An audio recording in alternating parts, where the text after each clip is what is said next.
Hello, everyone, and welcome back to Key of Threes. We have talked about free agency on a couple of days ago when free agency happened on Friday. We're moving on from free agency today. We got a few interesting debates to be had. We're going to be starting with not the Baltimore Ravens. Them bum We, at. we will Go ahead. not Go be ahead. arguing for the Baltimore Ravens today. We will Shit, be I will arguing be. for I who is will the be. best young point guards to be starting your franchise with in the league today between Jamal Murray, De'Aaron Fox, and Darius Garland. We'll also be discussing where after Nikola Jokic's postseason run and finals MVP, where he now sits in all-time rankings. We'll be discussing some of the head coaching hires this summer and who was the best hire of the summer, as well as in lieu of free agency happening a couple of days ago, who are now some of the worst contracts in the NBA, and if any of said contracts signed in the last couple of days could potentially join that list. And we'll be finishing that off with a game here between Super Mario, Steph, Jay, Gabe, and Mo. But we're going to get started with that young point guard debate between De'Aaron Fox, between Jamal Murray, and between Darius Garland. We have points to be made for each, and we'll start with you, Garrett, off the top. Who would you pick, and why would you pick him? So, I feel like this is a little bit tougher between two guys in particular. I don't know who is going to argue, I guess, for Darius Garland, but I didn't really consider him that much here, mainly because I feel like there are ways that we could argue for Darius Garland in some senses over Jamal Murray. For the course of a full season, maybe building as a building block around my team, you could pick Darius Garland over Jamal Murray. But I just feel like personally I have to go with De'Aaron Fox. I feel like he's kind of been the cornerstone for the Kings for a while. It's unfortunate that until this year that he didn't really have, I guess, like too much of a playoff, like a whole lot of like playoff guys around him necessarily. And even then, like there still was a lot of like lacking experience there from him, Malik Monk. Like there was just key players that didn't have too much winning experience. Even Sabonis had never won a playoff series prior to this year. So, but I think with De'Aaron Fox, yeah, he doesn't have the playoff pedigree that Jamal Murray now has after winning a championship and playing insane. And then also Jamal Murray in the bubble and even in 2019. So his playoff resume definitely speaks the loudest in terms of volume of these three. But I feel like what we saw from De'Aaron Fox this year in the playoffs, it can't be understated. I mean, he was probably, even though, like we said, low sample size, probably one of the top 5 or 10 players in the whole playoffs. He was doing insane things, and so I'm gonna give him. I'm giving credit. I'm gonna give him credit. I think he even led the league in like steals per game in the playoffs as well. But he's always been a guy that, like, injuries have kind of played a part in some of the seasons. But I feel like you can consistently count on him to be maybe your primary scoring option or one of. He can be an elite playmaker. He can be a solid defender, especially compared to most of the other point guards in the league. I think compared to, these three, you could probably argue that he's the best defender. And I don't know. I just feel like the only thing that's really been, I guess, like a thorn in his side over his career has been the 3-point shot. But I think even then, like, I feel like that's going to come in the playoffs. He played well, like we said, and he shot well from 3. I'm going with De'Aaron Fox. But like I said, I'm not trying to, and I see your comment in there, Steph, about in the private chat. I'm not trying to discredit Darius Garland because I think there are a lot of ways that I would even take him over Jamal Murray to start my team. I think just in terms of what we saw. I'm just saying now, that's what has my blood boiling. Not that you're not arguing for him. It's the fact that you say you can take him above Jamal Murray. Go ahead. I was just saying from the course of a regular season, just because we also know, like, let's say Nikola Jokic did not exist right now, and it was Jamal Murray's team, because this is kind of the question, like who we would start our team with. And if Jamal Murray was the primary guy, we just have never seen that necessarily. And I think also, like, with Jamal Murray, it doesn't seem like he really cares too much about, that regular season glamour that maybe, I'm not saying these other guys do, but what I'm saying is in terms of that, like getting your team to that position in the first place, I would probably have more faith in like these other guys from that respect. Now, playoff atmosphere, though, it's hard to go against Jamal Murray. But putting it all together, I'm taking De'Aaron Fox. That's my simple version. Okay. That now that you've explained it, that is very valid. But I'm gonna tell you now, no, it's still Jamal Murray, perennial playoff riser.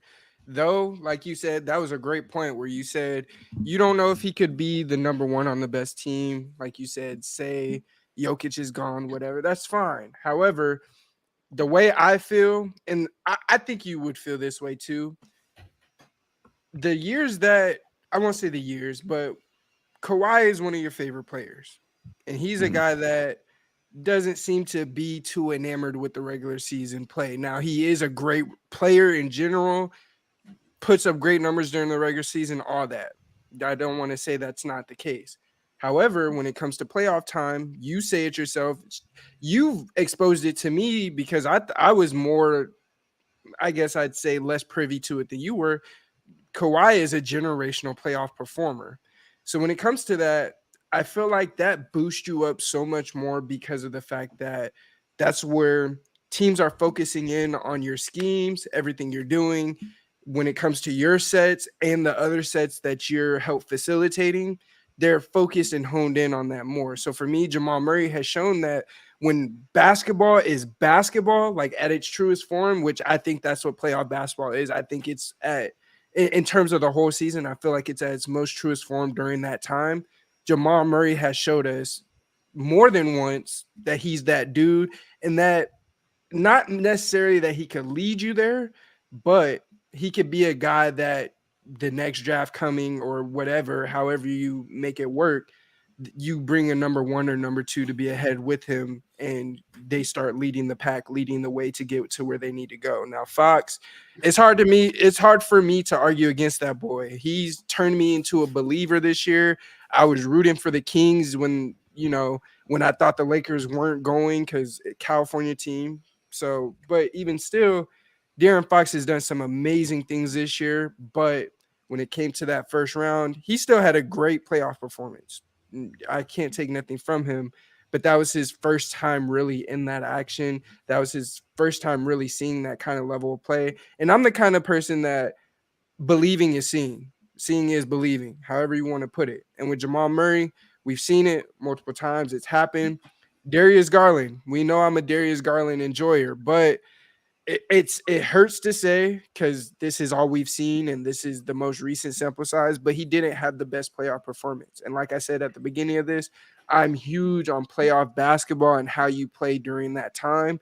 And the fact that Murray to this point has shown how much he's shown in the playoffs and with regard to the load he can carry, I'm taking Jamal Murray over him. Now, De'Aaron Fox is a very, very, very, very close second. So, all right. So I heard you guys out. Now I'm gonna need y'all to hear me out. As the lone Darius Garland defender in this circumstance, I'm gonna need you to take a journey with me a little bit. So I'm not going strictly off of the right now, because if we're talking about the right now, we just saw Darius Garland have not the greatest playoff performance, and then before that, we saw him in a play-in, also didn't have the greatest performance. So this is more so based off projection and how I think what I think they could be in the next like 2-3 years. I'd say pretty comfortably right now, Darius Garland is the best assist man playmaker of all three. And I don't even think like you could really argue that. I mean, you could, but I wouldn't. You can definitely argue it. I think it's like a small enough gap to where you could realize that there's a gap. But if you want to close it, sure. I think that the playmaking gap is there. I think that the scoring gap is closer than you might think between Jamal Murray, De'Aaron Fox, and Darius Garland. They are both better scorers than Darius Garland. Darius Garland has the edge on De'Aaron Fox because Darius Garland can actually shoot the three ball. De'Aaron Fox can shoot it when he needs to, but he's not like you don't want him taking 4 or 5 threes a night. I could see Darius Garland taking 4, 5, 6 threes a night and doing all that. And that's also what I would value more from your point guard, is to be able to extend past the mid-range and go into that 3-point territory. So truthfully, this is just going off of projection. I think that within the next 3 years, we see Darius Garland transform into one of the league's top 6-7 guards if he's not that already. Okay, he's not. But like top 6-7. Boy, I was about to cook you. Oh yeah, my God. he's not. But I truly see that that perennial all-star, potentially all-NBA performer. Obviously, the playoff success isn't there, but the playoff success is going to come with the regular season success and keeping good habits, making sure that your team is in playoff contention so that you're able to be in the playoffs and that you can have those big playoff moments and rise when the occasion comes for it. So that's all I got. Let me ask you something real quick, Mo. And this is to What's that happening? playmaker point, that facilitator happening? point, so-called. Did you know Jamal my Murray has joined one other person, just one, to have 10 assists in 3 straight finals games? You know who that person was? Probably a Who's the top other 3 person? playmaker all time. Magic Irvin Johnson. Is it Magic Johnson? I could assume it was Magic Magic Johnson. So with that being said, to me, it's like highest level again. You feel me? And I know you said it's on projection, but Facts. the question is right now. So I fuck think- your projection. And I'm gonna say this: he is not up there with Jamal Murray. It ain't happening. No. My Okay. thing is just to get in real quick, and then I want to hear like two of the other guys say. I think Jokic makes this the hardest debate possible, like because we've seen like De'Aaron Fox. De'Aaron Fox is the primary player on the Sacramento Kings. As much as people love Sabonis, I think we can all agree De'Aaron Fox is the best player on the Sacramento Kings. Darius Garland, although now Donovan Mitchell is the best player on that team, we did at least see kind of a bit of it last season before he got there. We've kind of never seen a situation where Jamal Murray is needed to be the best player on the Denver Nuggets and lead him like that. We've seen like very bits and pieces. I think there was one game, it might have been against your Lakers, Steph, or it was one game in the finals. Where like we saw it for a series during the bubble series. Let me make my point. I was just gonna say like we saw at least one game where I know for sure like Jokic was in foul trouble early. Might have been the closeout game actually against the Heat, and like that's when Jamal stepped up. Although it's just like not quite as many situations. Although granted too in that situation as well, if we put De'Aaron Fox in those shoes and we put Darius Garland in those shoes, then it could be vastly different. And that's why it's harder for me to maybe give that edge to Jamal Murray. I think this is kind of more so like, and this is a conversation we'll have another day. Like when we talk about like the playoff risers, like if we're start bench cutting these guys, I would 100% start Jamal Murray. Although just in terms of building a franchise, because I think the 82 games part of the season, I know we love to like belittle the regular season, but part of making the playoffs and making a deep run is what you do in the regular season, where you position yourself as a result of that. Absolutely. And I feel like with De'Aaron Fox, that's why I feel like I would have the most confidence. And in that regard alone, maybe you could even argue Darius Garland over Jamal Murray. But come playoff time, it could be different. Let me ask you real quick. And it's a quick. My bad. You're good. You wouldn't say that Jamal Murray didn't show that he could be a number one during the bubble? A little bit he did. Because yeah, I think it was more like the, this between him and Yoke as opposed to now where it's Yoke him. So early in the Utah series, he definitely did. I think Game 7 definitely was the one because they were keying in on him and Donovan Mitchell. Both teams were. Now in the Clippers series, it wasn't as much until Game 7 where he had that big explosion 40-point game. It was more so just kind of like Jokic. Although I think it is a little bit different though, and that's why Jokic makes this tricky because I think all these guys, every player, not even just these three guys, all 450 or whatever NBA players in the league would benefit from playing with Nikola Jokic, and that is just facts. Yeah, that's the reason why he's the most. Got 22 M's for 2 years. Yes, yeah, exactly, and that's why he's the most positive player in the league right now. In terms of like when he's on the court, good things happen more than any other player when he's on the court as opposed to off it, and that's kind of what makes it tricky. And I'm just going to lean toward De'Aaron Fox in this situation. All right, so I think I'm thinking about this a little bit differently than you guys. In terms of who is like the exact best player right now, I don't know if that matches my answer to this question. It's very close, but I'm a Jamal Murray guy, and it's more so from the team building perspective. I think Jamal Murray's play style can fit with almost anybody. We see him currently fit with Jokic very well, and I feel that he can just fit onto any roster and be a top level number 2, a championship level 2. We just saw him do that and do it very well and efficiently. And among all rings people talk about, it's not like they were one of the teams that had more like luck on their side or anything. Or it's like that team really was just that good. He is a legit championship number 2. With that said, even if De'Aaron Fox might have had a better season than him, or if Darius Garland has had a better season than him as a number 1, I don't know if they're guys that are number 1s that are going to take you to a title, but I also don't know if they fit as well as a championship number 2. I think having De'Aaron Fox, especially with his shooting, kind of limits who you can put around him. And I think you do have to have certain types of players and a certain kind of roster to maximize his success. With Jamal Murray, I for real feel like you can throw him out there with anybody and he will get his game off and have success and be able to be very effective. You can pick on him less on the defensive end than you can a guy like Darius Garland.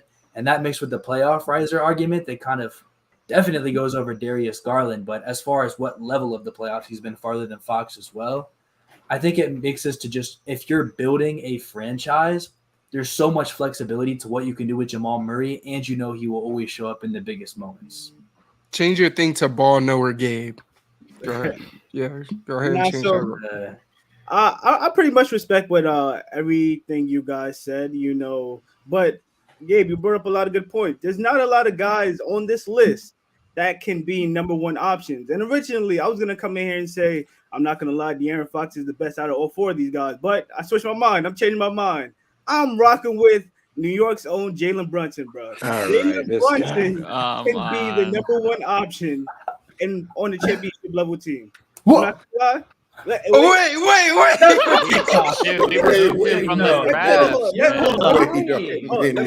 That's crazy. Go ahead. But go ahead. Go on. Hold up. De'Aaron Fox, right?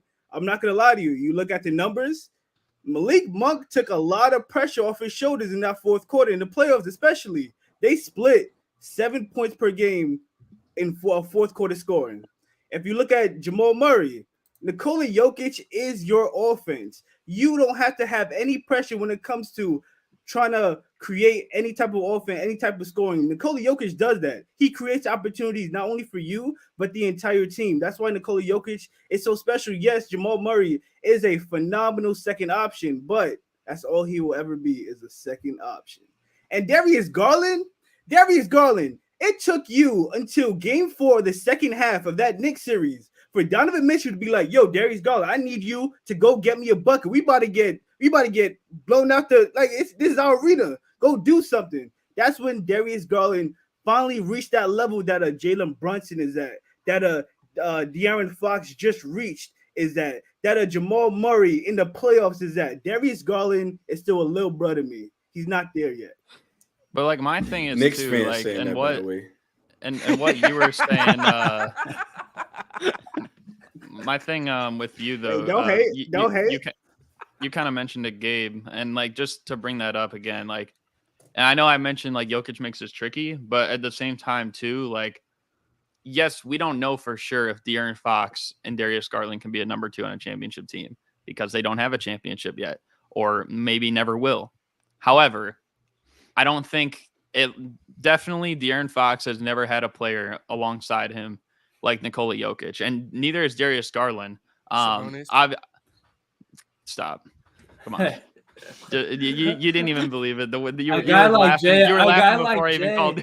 Before I even said stop, you were laughing. Jay said if you have Jokic, Sabonis, or Sengun, bro. Yeah, I'm just going off of what my man Jay has some of the worst takes in the last week and a half as well. So you got to marinate. That's all it is, Gary. Hey, let me ask you this, Gary. Marinate this though, man. Jalen Brunson is the worst of these 4.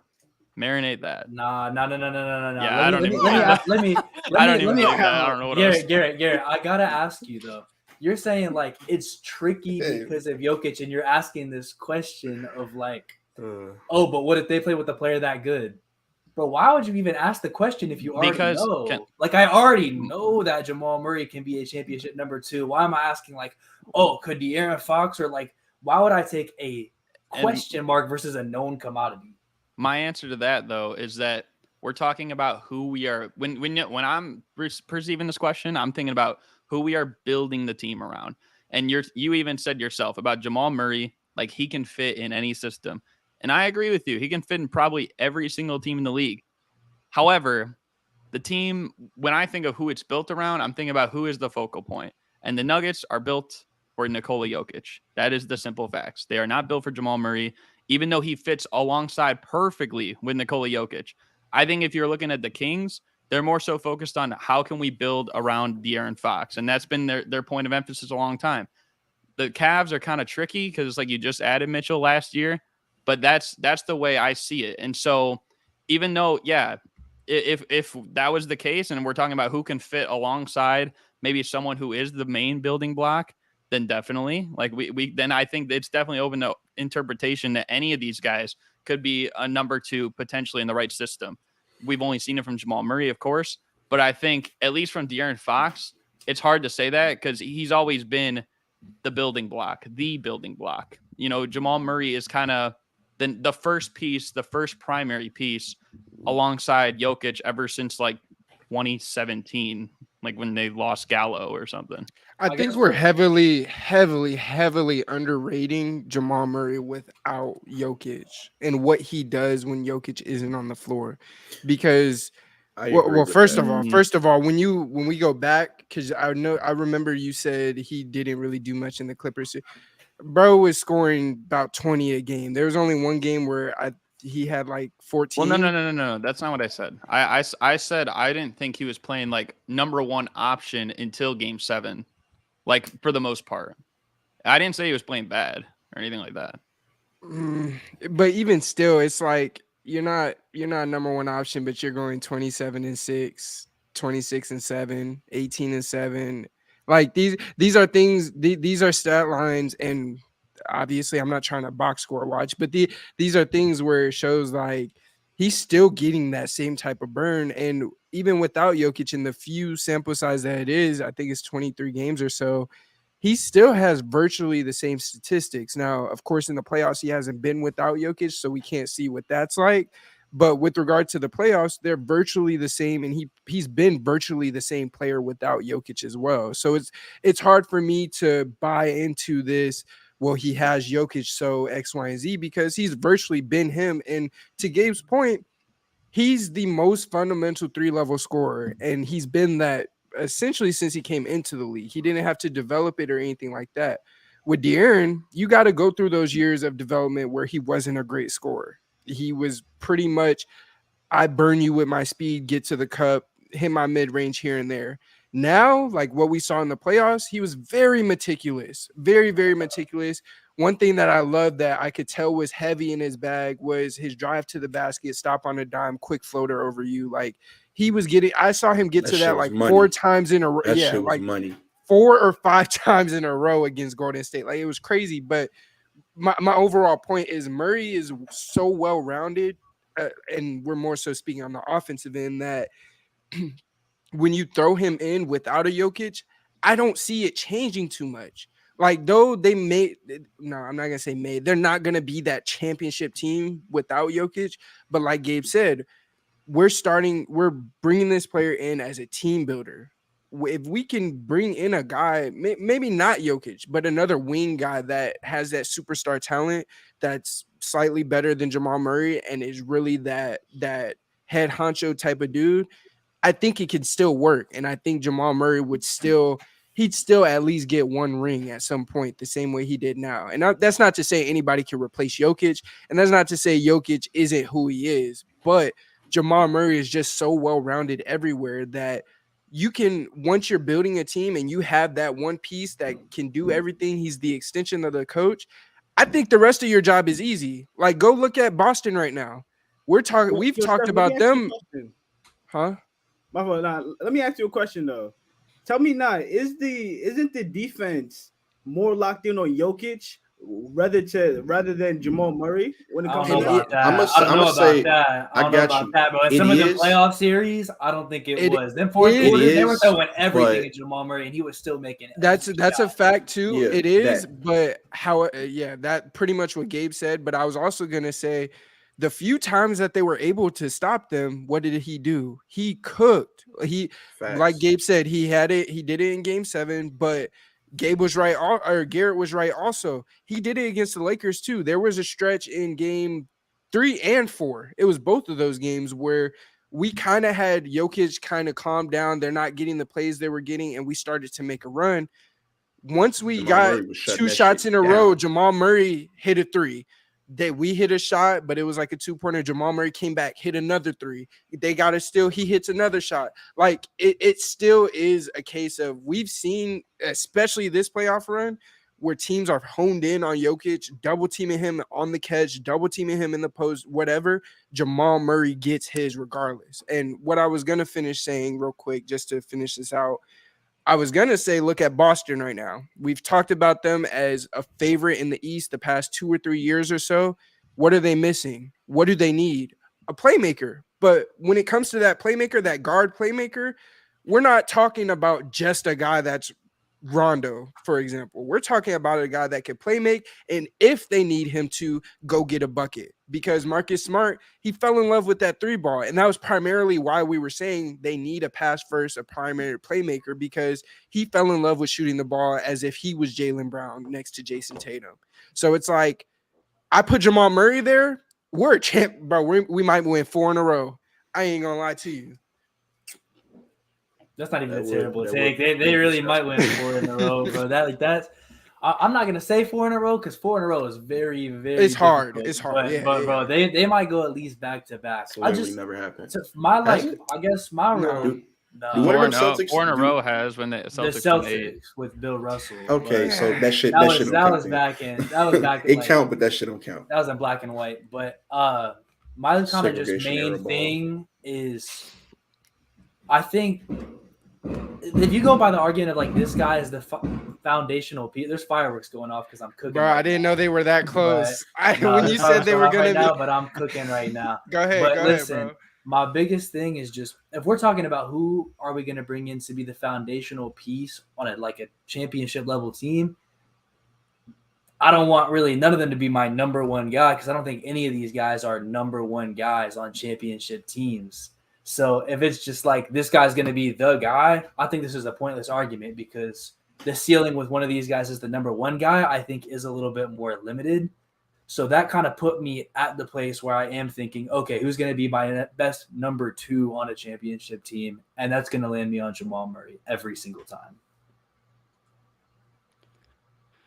Here's my take for Fox, and you'll know, especially Gabe and even Garrett probably to an extent. I've been pushing De'Aaron Fox since last summer when they finally actually just got shooters around him in Sacramento. And that's the biggest caveat, is he does need some level of spacing. I'm not saying it needs to be elite, but he does need some level of shooting, not like for the first 4 years of his career when the spacing there was terrible and it was bottom 5 in the league.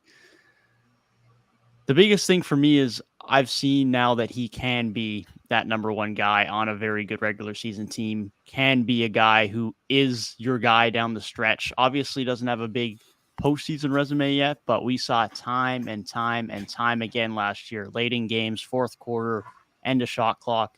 He's just money. He's that guy. He's confident in it. He trusts himself, and he knows that he can get that bucket, and he does it time and time again. And even in the postseason, although it wasn't as efficient as you would like, he was very good there as well, especially considering it was his first postseason, especially considering he was relied on to do a ton, considering Sabonis was terrible offensively for the vast majority of that postseason run. The other thing for me is not that any of these other guys haven't been loyal to their organizations, but I know this guy's just willing to put his head down and continue going to work while his organization and his team is ass. And he just has continued to put it in day out, has continued to improve every year. And now we're at a point where he is finally playing the best basketball of his career. He is an improved three-point shooter, not a great three-point shooter, but an improved three-point shooter. He's the best of these 3 guys at getting to the cup. I'd argue he's the best of these guys in terms of the mid-range game. His in-between game has so many different layers to it, has so many different options to it. He's very hard to defend in that right, and it makes him a very good playmaker because of it. You could argue he's definitely not as good of a passer as Jamal Murray and Darius Garland, but he creates so many different opportunities for his offense because of how well he gets to the rim and how much avenues he has to create from the mid-range. He's just a very tough guy to deal with in that scenario. he's got to be the guy for me. He offers way too much on the offensive end and is a very much improved defender this year as well, which did not get talked about enough. He's always had the tools there, but he's a legitimately decent defender now. He's far and away from being a poor defender now.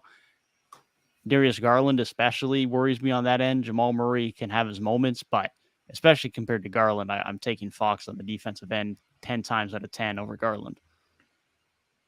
Yeah, Makes I think sense. a good conversation to have would be, because we just saw De'Aaron Fox this season win the inaugural Clutch Player of the Year award. Easily all year long was the most clutch player in the league.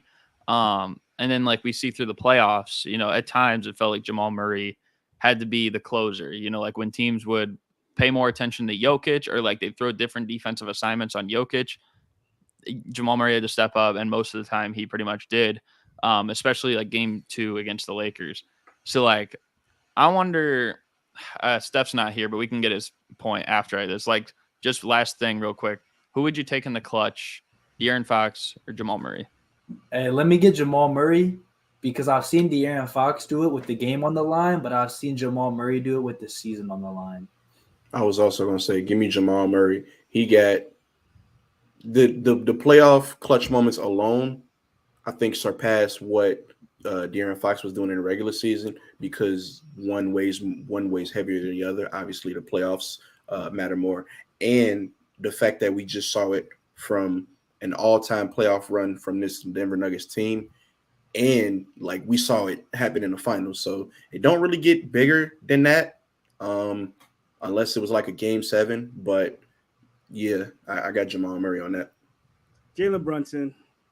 All right. There's no way. Answer. Dude, we got to go back to this before we move on to the next topic. Murray clears. Jay, Jamal Murray clears. Jay, My you bad, said go ahead. first. You said some bullshit. All right, listen. Wait! You can't tell me De'Aaron Fox and Jalen Brunson aren't on the same level. They're on the same level of players, and I think that like Jalen Brunson has an argument in this discussion. But you opened up your argument by saying that Jalen Brunson could be a #1 guy on a championship. Yeah, you was that wilding shit with is that. You was crazy. wilding. Wait, That's just wrong. It's just wrong. Bro, we literally saw him cook the #1 defense in the league this year, bro. What the fuck does that mean? Look at me. What the fuck does that mean? It means exactly what I said. He cooked as a first option, And- the #1 defense. In the my league. bad. So that means they're going to win a chip with him as the first option? Hold on. Let me fix my response. So, who gives a fuck?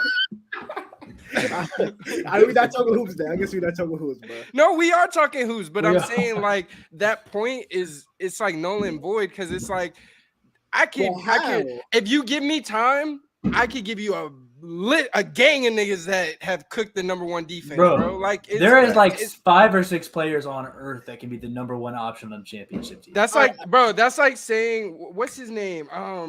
It's escaping me.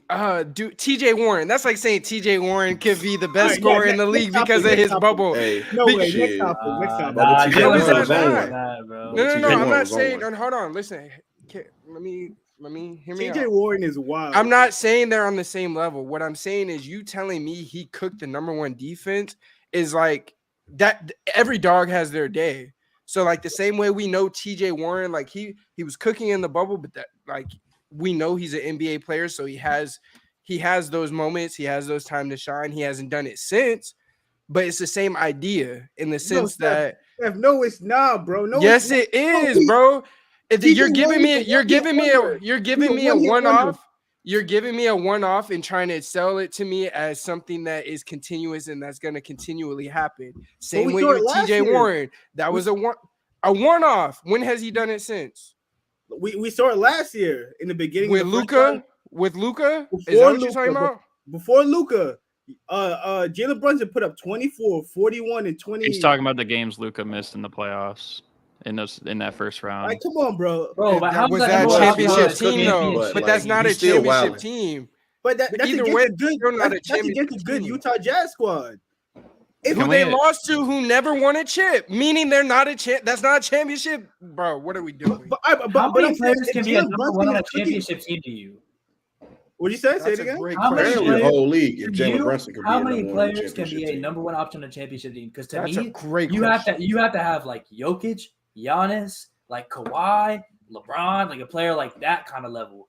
Hey, You're that's saying a Jalen strange topic. Brunson. Hold on. That's a strange topic. Do you think there's I'll put like it- 20 guys that can be the number one option on the championship team? All right, obviously, no, it's a select few, but I don't think you guys are realizing the amount of defensive attention Jalen Brunson was assigned to. Like, bro, he was scoring over some really tough. He was taking some really tough shots. Bro, and that's every number one on every NBA team.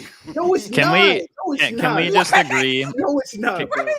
Can we So just you're agree? hold on. No, Okay. we're not going off of this. No, we're not gonna So you're agree. telling- You're not gonna telling me agree right with now. this guy. You're telling me right now that not every number one on every NBA team gets double teamed, gets crazy looks on the defensive end against. You're telling me not every number one that doesn't happen. All right, but I don't think you heard me. I said he was hitting shots over those crazy defenses that he was seeing. That's why he's a number one, which is what number ones do. Donovan Mitchell wasn't hitting those. Donovan Mitchell was not That's hitting what those. he was. We're not talking about Donovan Mitchell. That's why But he's guy saying He's is not number even one. brought No, up. no, he's talking about number one option And on they the- lost. And they lost Jay, for I'm a not- reason. I'm familiar with your game. You're Nah, hilarious. y'all don't see the vision, bro. Here's my question. Bro, You you're a damn right. homer. I'm blind You're as a fuck. homer. You're I- being a Blind homer as right hell. now. I got one Wow, last bro. question. I got one last question. So if the Knicks don't trade for someone better than Jalen Brunson, will they be a title contender?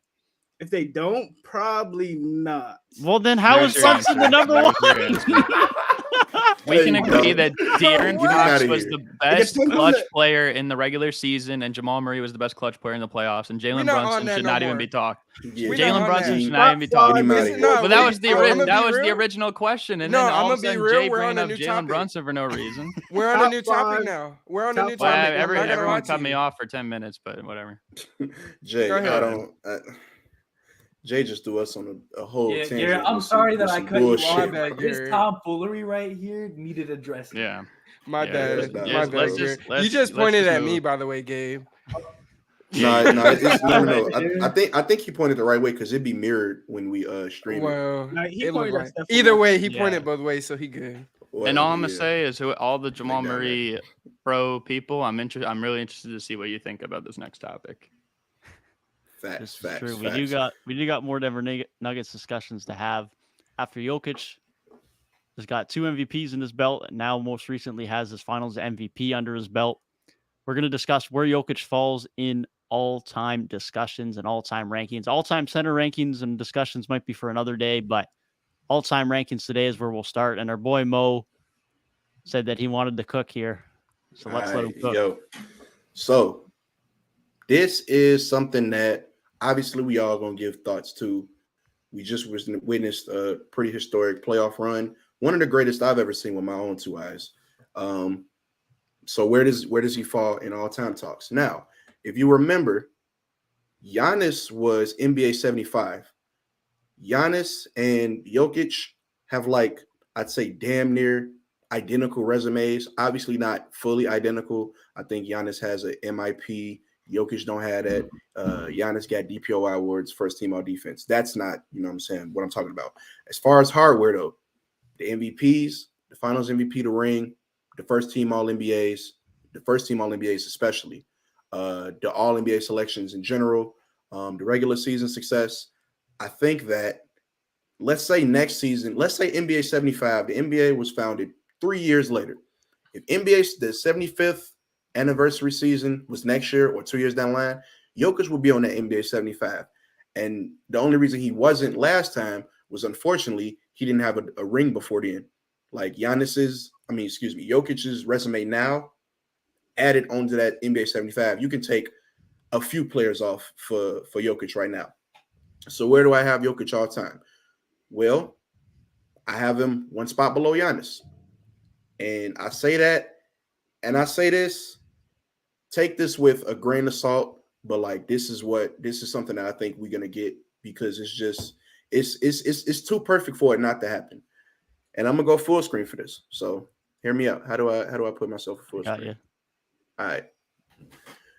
The Denver Nuggets and the Milwaukee Bucks are the exact same team with 2 different fonts. Jokic and Giannis, they like the same player, just not the same player, but they are 2 halves of the same coin. I feel like when we get, and we will get it, trust me, when we get that Milwaukee Bucks versus Denver Nuggets finals, it's gonna happen. Trust me, it's gonna happen. Then we really gonna see who the best player in the NBA is. We might get it next season, we might get it in 2 seasons. We're going to see that, and it's gonna be glorious. So what do I got Jokic all time? I got him 1 spot below Giannis, somewhere in the top 20.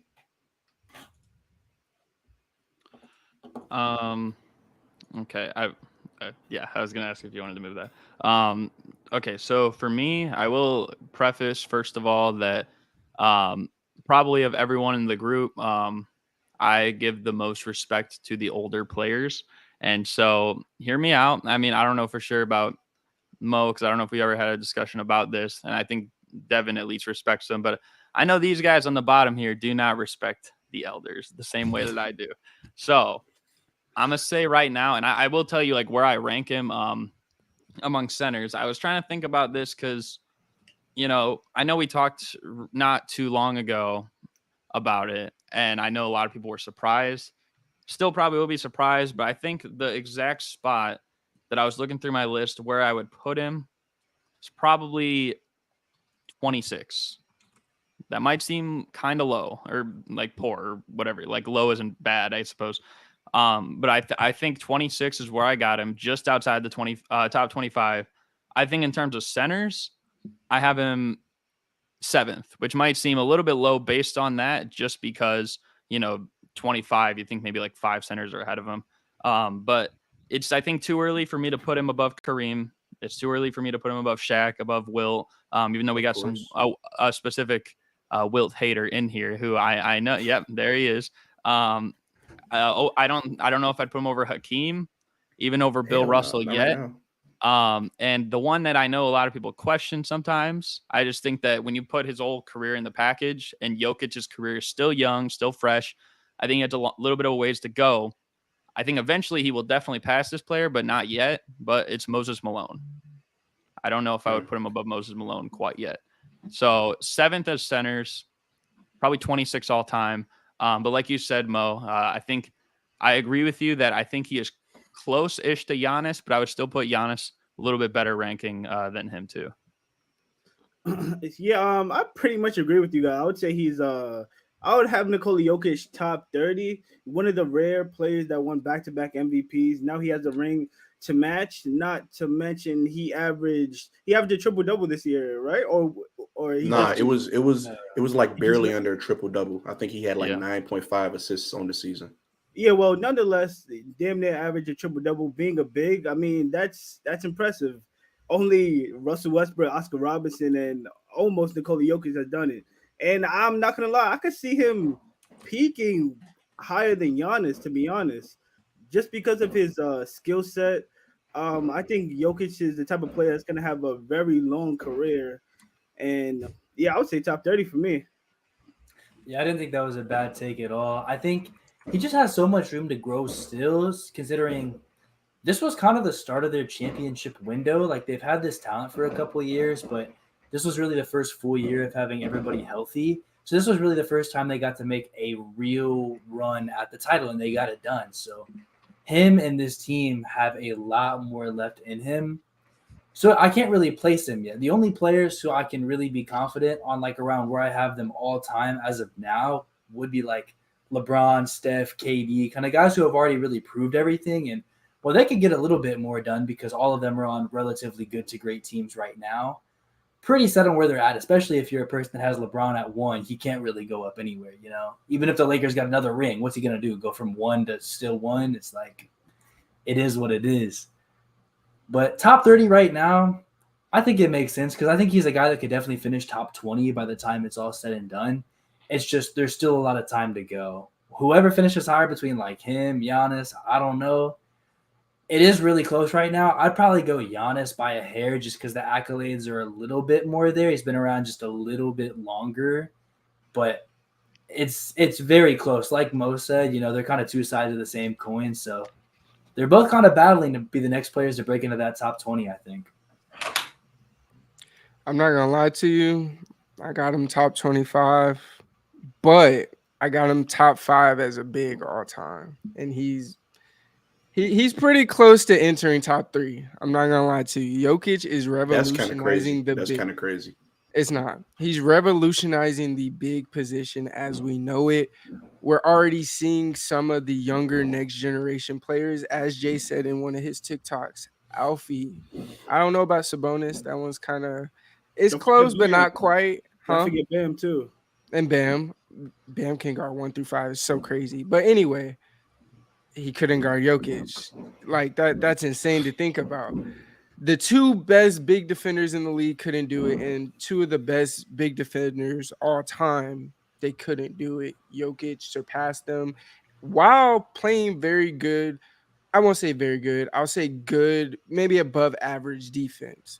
He's more of an IQ defender as opposed to using his athleticism, sliding his feet, things like that. But if you watch him, truly watch him, high IQ defender. He knows how to navigate screens. He knows how to take certain angles to cut people off. He knows how to take certain angles to get just a quick block to where his hands are quick enough to where he catches the ball and lobs it up court to Jamal Murray for a dunk or KCP for a dunk. Like he's just showing us something we haven't really seen in a center, to where all of it comes together and all of it becomes just this one whole. Like you were saying, Mo, with Giannis, my idea of it, they're basically polar opposites. One can shoot and very finesse. He could, like, they both could dish the ball, but the other is the whole opposite, who's super athletic, crazy bounce, super strong, but his game looks kind of clunky. I'm not gonna lie. You know what it is? You know what it is? It's that talent versus skill. Jokic got the skill. Giannis got the talent. That's what I meant when I said. And they're literally, if you watch anime, they're literally like the two sides that, like, at some point they're just gonna collide. Nigga called him Indra and Ashra. But yeah, that's where I got him. He's very, very, very close to top 3. So yeah, Jokic is him, bro. Factual. Yeah, the thing I just wanted to add too, it's kind of similar to what you said, Gabe. Like talking about Jokic in specifics, like as they've been a good team for multiple years. Like 2019, they were the 2 seed, and then 2020 they made the conference finals. But like this is obviously like the start of their championship window, and we'll see like how long it goes. Same thing kind of for Giannis a couple years ago, like when they won their first championship, first finals run as well. So because of that, like that alone, like I feel like people sometimes get caught up with when they see someone win a championship as the best player on the championship team, they feel super inclined to move them up maybe too much sometimes. Now, as for like these two players in specific, I think Jokic, we'll focus on Jokic just because he's the focus right now. But like Jokic is like a once in a lifetime type of player that because of that alone, like I had to give him probably even extra props than maybe most other guys. Like let's say if it was, I don't know what else to say, but like if it was someone who didn't like, it felt like change the game and they're doing stuff we had never seen before, and he had just won a championship and a finals MVP. I don't know how high I'm moving, because we got guys who won championships and finals MVPs like Bill Walton or like JoJo White, or you know what I mean? Like, and those guys are not top 50 all time, in my opinion. And some of them maybe aren't top 75 or something like that. So just because of that alone, I feel like sometimes we get caught up in the moment and like maybe rank players too high. Now, as for this in specific with Jokic, I think he is like a next level type of player. I still think maybe there are people putting him too high because there are people that ranked him better than everyone here that just, gave their piece. So there's that, but I don't know. I think I would definitely give him a lot of respect just because we know he's someone who is basically giving us a product on the floor that we had never seen before at his spot. So for that alone, like I had to give him like better praise than maybe a normal situation. Yeah, makes sense. Yeah. I was gonna say, but I got some more I want to add. Jokic, I'm gonna go a little bit more in depth on where exactly I'm gonna place him. So you talk about top 10, obviously not top 15. That's stretching it, but I could see somehow if you wanted to put him up there, but I wouldn't though. Especially because his career is so not young, but like he still got so much more to go. How old is Nikola Jokic? I'm gonna look it up right now. Like Nikola 28 or Jokic. 29. Nikola Jokic is 28 years old. He got 2 MVPs and a ring in the Finals MVP before the age of 30. That's not something a lot of players in history have been able to say. I can name one Jokic. I can name another one, Giannis. Did Bron have? Yeah, Bron had all that before age 30. Mhm. But like he's in rarefied air. He's in elite competition already, and he's been in elite competition since that first MVP season. Like I think we're gonna look back at this this three-year stretch from Jokic and be like, yo, he was playing some serious basketball. In my opinion, this last season he just played was better than both the MVP seasons, despite the slight drop in scoring numbers and stuff like that. You look at he shot damn near 50, 40, 90 on the season. I think he was maybe a little bit under 40%, or he might have been right at 40%. He shot very close to 50, 38. 40, 90. Yeah, he's 38? a little under. Yeah, so very close to 50, 40, 90. Damn near a 25-point triple-double. I was begging Jokic to start stat padding and start scoring more and, start assisting more so he could get the 25-point triple-double because I like nice round numbers like that. It should would have been like 25, 11, and 10. Like, how perfect is that? On 50, 40, 90, legendary season. So I think that as time progresses, we're going to look back and be like, yo, Jokic, he was on some otherworldly shit in the formative stages of his superstar career. And honestly, I think if you want to say he's a top 20 player like 1920, I think that's kind of valid. More accurate would be top 25 just because 20 is still like you're gonna have to put him over some names, you know what I'm saying? So I think that top 25 is the more conservative, the better estimate as to where he is right now.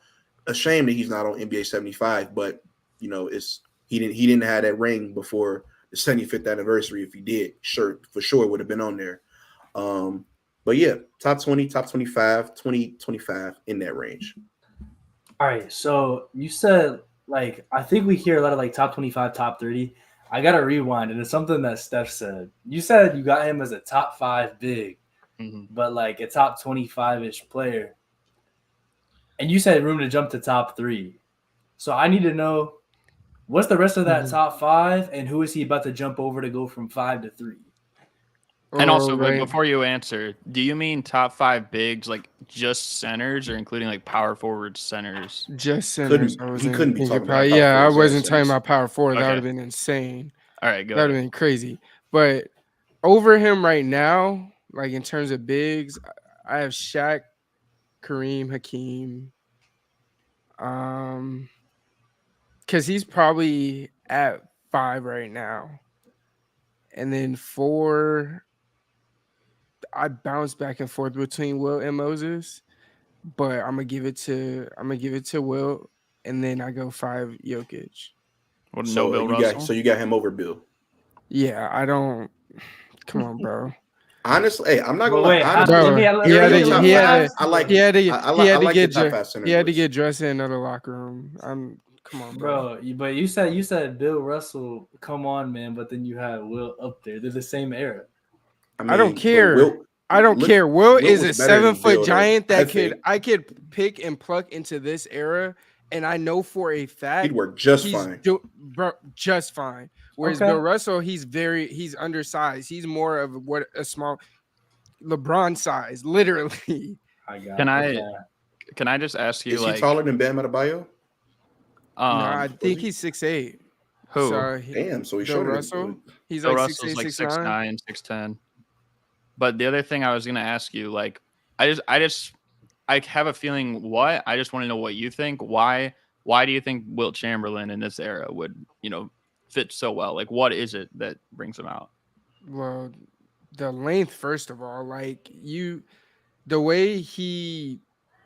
I understand people say he played against plumbers and dudes that were a foot shorter than him and stuff like that, but the numbers he put up, it's different from anybody else in any era to the point where it can translate. We don't have to say the game was slower in this era or the game was faster in this era. So, of course, Like, bro, you're averaging 37, 38, 50, 44. That's insane numbers, first off.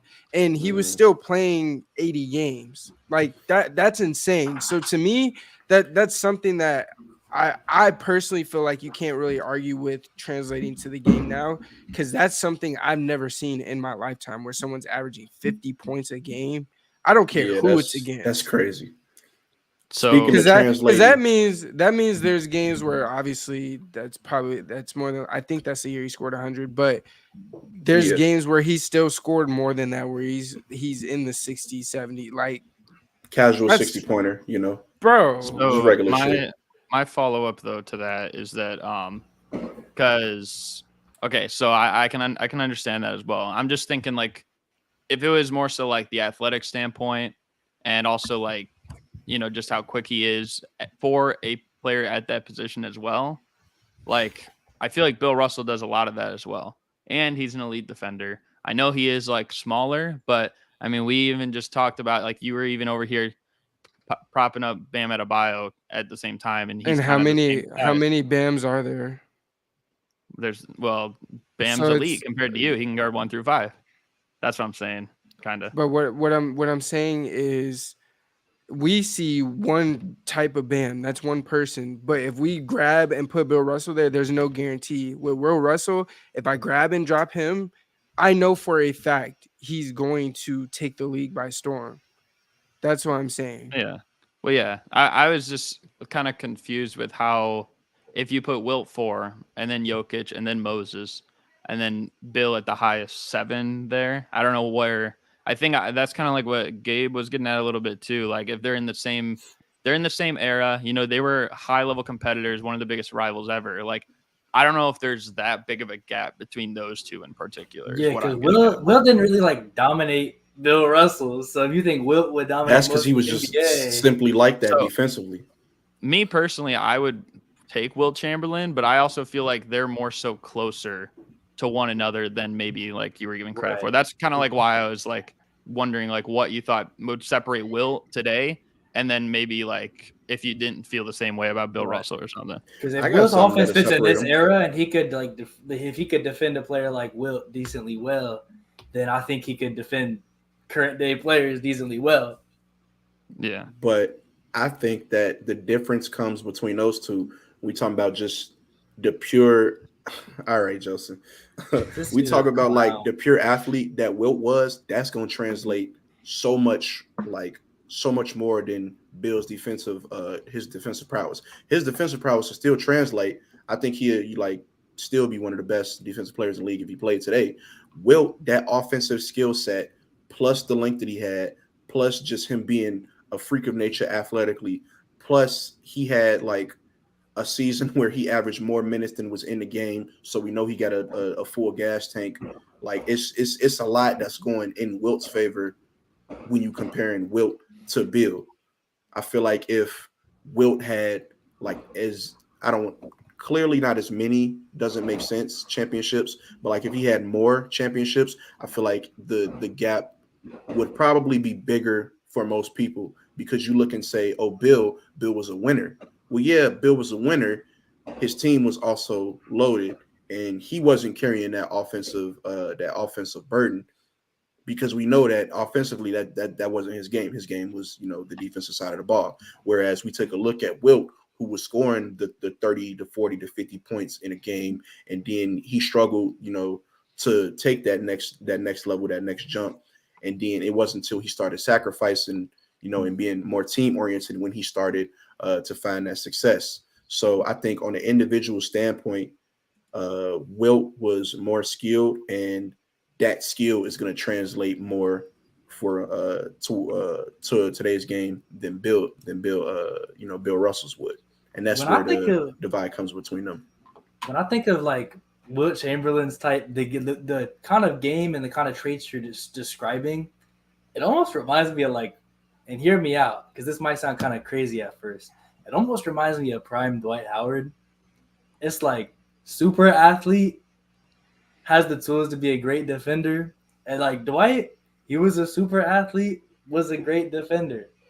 And as far as like 2000s ball, Dwight was the best center in the league for like 8 years or so. So, I mean, I guess I can see it, but I don't know if Will is out there guarding people on the perimeter like that. I Because that think wasn't too, really like, part of the game in his era. I think too, like we're kind of undervaluing. I know Bill Russell, like he had guys like Sam Jones and John Havlicek, whatever around him. So he was never asked to be quite that scorer, and I don't think even in any world he could be the scorer that Will Chamberlain was. But I think at the same time, as a passer, I think that he was definitely skilled and probably pretty underrated. If we're talking like best passing bigs of all time, he's not going to get mentioned like Jokic. He's not going to get mentioned like a prime Arvydas Sabonis or even like Will per se. But I would probably say he's up there as maybe like a top 10 passing center of all time. And that also comes into play when we're talking about his offensive skill set. So I think from that respect, maybe we're kind of undervaluing Bill Russell. And at the same time, like this guy was, and I've been on record saying maybe he gets too much credit for winning 11 championships because he also did have a lot of support in a lot of areas that he wasn't asked to fulfill. But at the same time, we can't discredit that either, and that only goes to him as a leader, him as a, anchor defensively, him as kind of just the voice around all those guys. And I think him, like in that respect, you could argue he's probably, if we're looking at the greatest players of all time to do that, he might be like top 5 ever. In that respect, I'm not talking like just as a whole, but I don't know. I think in terms of, and again, like tying this back to Jokic, like I'm going to need to see more probably from that perspective alongside, just the longevity. I think longevity matters to an extent. However, there are some cases where it's like if you're super duper insane, then maybe it won't, but or it won't like move the needle. But I think Jokic is still top 7 center all time. I think when he's all said and done, he will pass Moses Malone for sure. Those other 5, it's going to be tough because I think those other 5 are all like top tier legends. So yeah. Yeah, if nothing else, Jokic is going to continue to rise, assuming he continues to play as well as he has the last few years, and we'll probably be sitting here in a couple of years' time and much more comfortably be unanimously putting him in top 5 center debates. So that'll be something to monitor as we move forward. But no doubt, Jokic is going to be one of the most unique bigs we've ever seen by the time it's all said and done. And it'll be interesting to see where he does fall in that all-time ranking list as we see how he progresses over the next 5 to 10 years. But we're going to move on to our third topic here, and that is discussing some of the new head coaching hires of the summer. We've had Monty Williams move to the Detroit Pistons. We've had Nick Nurse move from Toronto to Philly. We've had Ime Udoka go to Houston. We've also had Darko Rajakovic sign for the Raptors. Nick Nurse, Monty Williams, and Ime Udoka are the picks that we have made here today that will be getting argued, and we're going to start with the guy who is making the argument for Nick Nurse. That's me. That is you. Make your case. All right. So the Nick Nurse hire, I was very impressed with the 76ers. For one, going out and getting an established coach, just won a championship recently. I don't necessarily agree with the decision by the Raptors organization to fire Nick Nurse, simply because you look at the roster that he's had since since that bubble, because the bubble season was the last season that they were really competitive, and I think could have made a push to make that finals. You look at that, and then there's just been where has the talent gone? You had Siakam, and then you drafted Scotty Barnes, who was great his rookie year, and then you get OG Anunoby, and then what else? Like it's a lot of it was a lot of moving parts to that. So I don't agree with the coaching decision to fire Nick Nurse. But I guess if they decided that it was time for a fresh start, fine. Where this comes into play with Philly is Philly got a coach, a championship level coach. Now, yeah, they just had Doc Rivers, but I think we can all agree that Doc Rivers is not a championship level coach anymore. He ain't won shit since 15 years ago at this point. It's been 15 years since that ring. So, I don't know about that. Nick Nurse, obviously, he's going to bring his defensive scheme in and whatnot. There's going to be a little clash probably with Joel Embiid and Nick Nurse based on the amount of minutes he's going to play. And that is something that you have to take into concern with this coaching hire.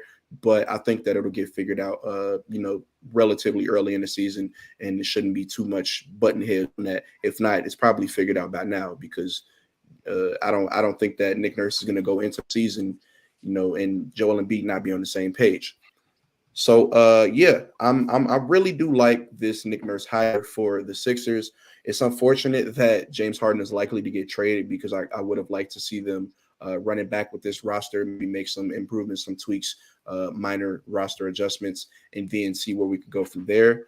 But we're not going to see that. So we're probably not going to see this team truly contend for another season or two. And that's if, Joel Embiid is still there. But that's all I got for Nick Nurse. Yeah. I think so. For me personally, I decided to go with Monty Williams. And the reason I went with Monty Williams is because I think in terms of what position he's in, as opposed to other coaches, like, I guess starting with, Nick Nurse, for example, I just don't know how much he will change the scene of Philadelphia, as opposed to like Monty Williams, mainly because, the way that he likes to play. I just don't know if the Sixers have those pieces. And of course, free agency is still kind of going on. But right now, I don't know how they have like the pieces that can best maximize the way that he wants to play. Also, we've seen in years past, I mean, granted, part of it was because Toronto the last couple of years hasn't had like an incredibly deep team.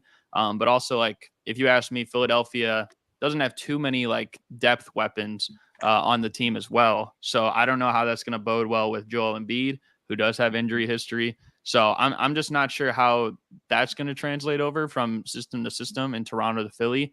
And as for Ime Udoka, I think that was a great signing too for the Houston Rockets. My biggest question is, how is he going to make this work? Because I feel like they just got a lot of pieces, and I have like a big question mark thinking like, how in the world is he, like, if he can pull that off, that might be one of his biggest feats yet. You know what I mean? Like it would be insane.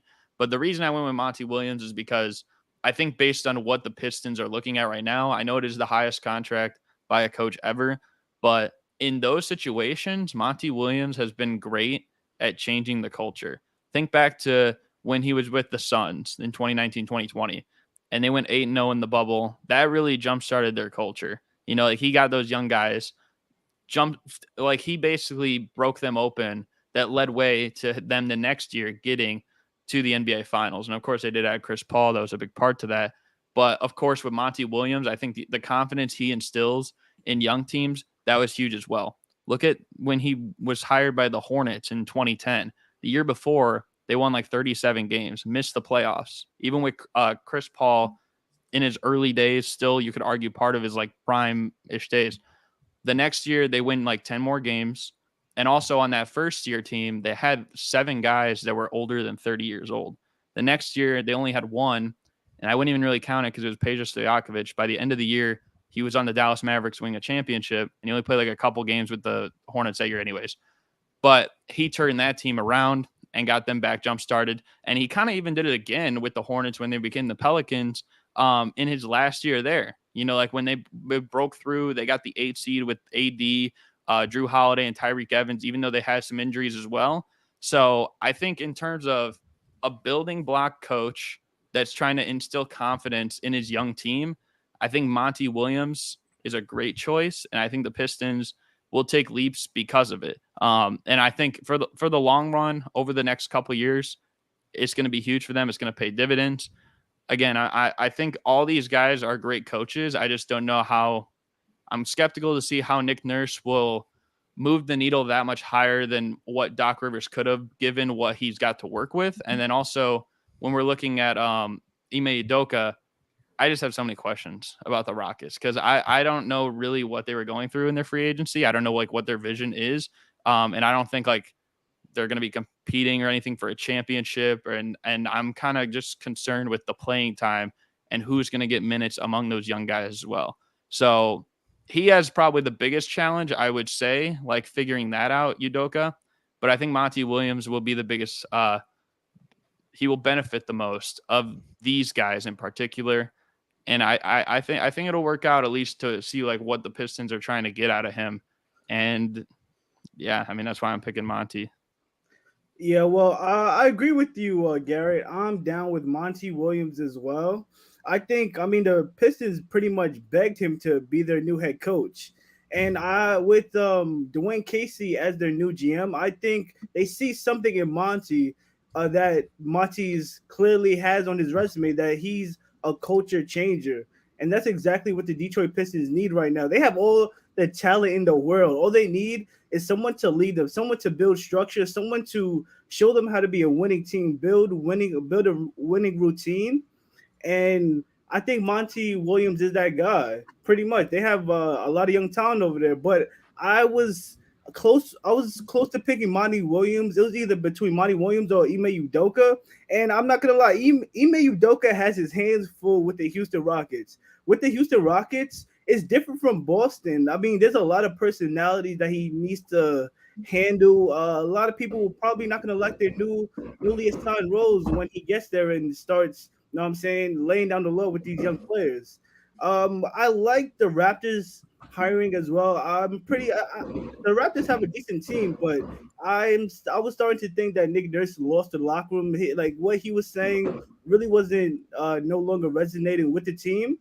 And the Bucks, same thing pretty much. They just needed a different voice in the locker room. But with that being said, I think Monty Williams is the best coach hiring out of all these guys. Hey man, I hate to go off topic for a second, but I have to bring it up while we're here. We just hit 100 subs, boys. Hey, I think that's a big move. Only 11 days into actually uploading content. About 2-3 weeks into kind of recording stuff and getting stuff together. So I just want to say thanks to y'all. Thanks to everybody who's come out and supported the stream so far, watched or took any of our contents. We are only going up from here. This quick start is honestly better than I even expected. Only up from here. But let me get back to this debate. I'm an Ime Udoka guy, and I think you guys make great points about Monty Williams. I do think he's going to come in and he's going to make the franchise a lot better, and he was a great signing for them. I just think Ime Udoka is even better. To first take away the Nick Nurse argument, I think he would have been a good fit for Philadelphia if James Harden was still there. But now that James Harden's out the door, one thing about Nick Nurse I don't like is the way he runs a half-court offense. And now that the offensive playmaking superstar and James Harden is no longer in town, I think there's a lot of ways they could struggle on that side of the floor especially. Their offense was already one of the top in the league last year, but they lost their primary guy there, and they lost their coach, and they're bringing in a guy who's not really going to supplement that. I could see their offense having a significant fall off next year. As it's going to be a lot of Embiid domination, but you don't want to put that much wear and tear on Embiid. At the same time, playing with Embiid, Nick Nurse runs his starters a ton of minutes. Bro, once again, wear and tear on Embiid, I don't know if the fit's there. Now, there's a lot of things he does well. Look, the fireworks are still going off. It's celebrating 100 subs for Kia threes, man. They knew ball. But when it comes to Ime Udoka, Houston was kind of a disaster. And I think he's the guy that can come in and really get these players to buy in and play into the system that he wants them to. You hear Jason Tatum talk and other players that were on the Celtics talking.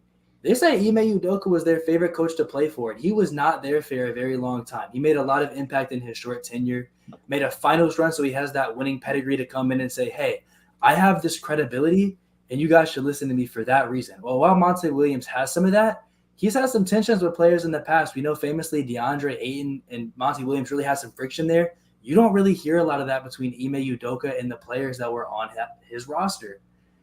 That being said, when you're going with this like situation where it's just it looks like AAU basketball out there and you just need to get a system in place and really get guys to just buy into a system, that's Ime Udoka. He was the best play for that. And while the past he might have had coming into this might have been a little bit controversial, at the end of the day, what happened, and he's still in the league.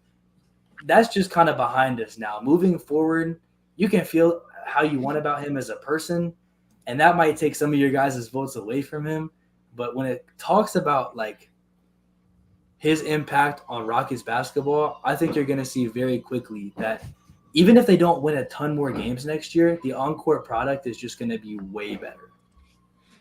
Man, you didn't miss on anything. Like with Ime Udoka, I'm gonna just start because that's who I chose. But with him, he inherited a team whose foundation was still solid. It was a very good team, but they were a 36-36 team, and this team had lost Brad Stevens up until this point. So really and truly, or Brad Stevens lost his team rather. And when Ime Udoka came in, we saw a total shift. What was a first round exit team became a team that made it to the NBA Finals.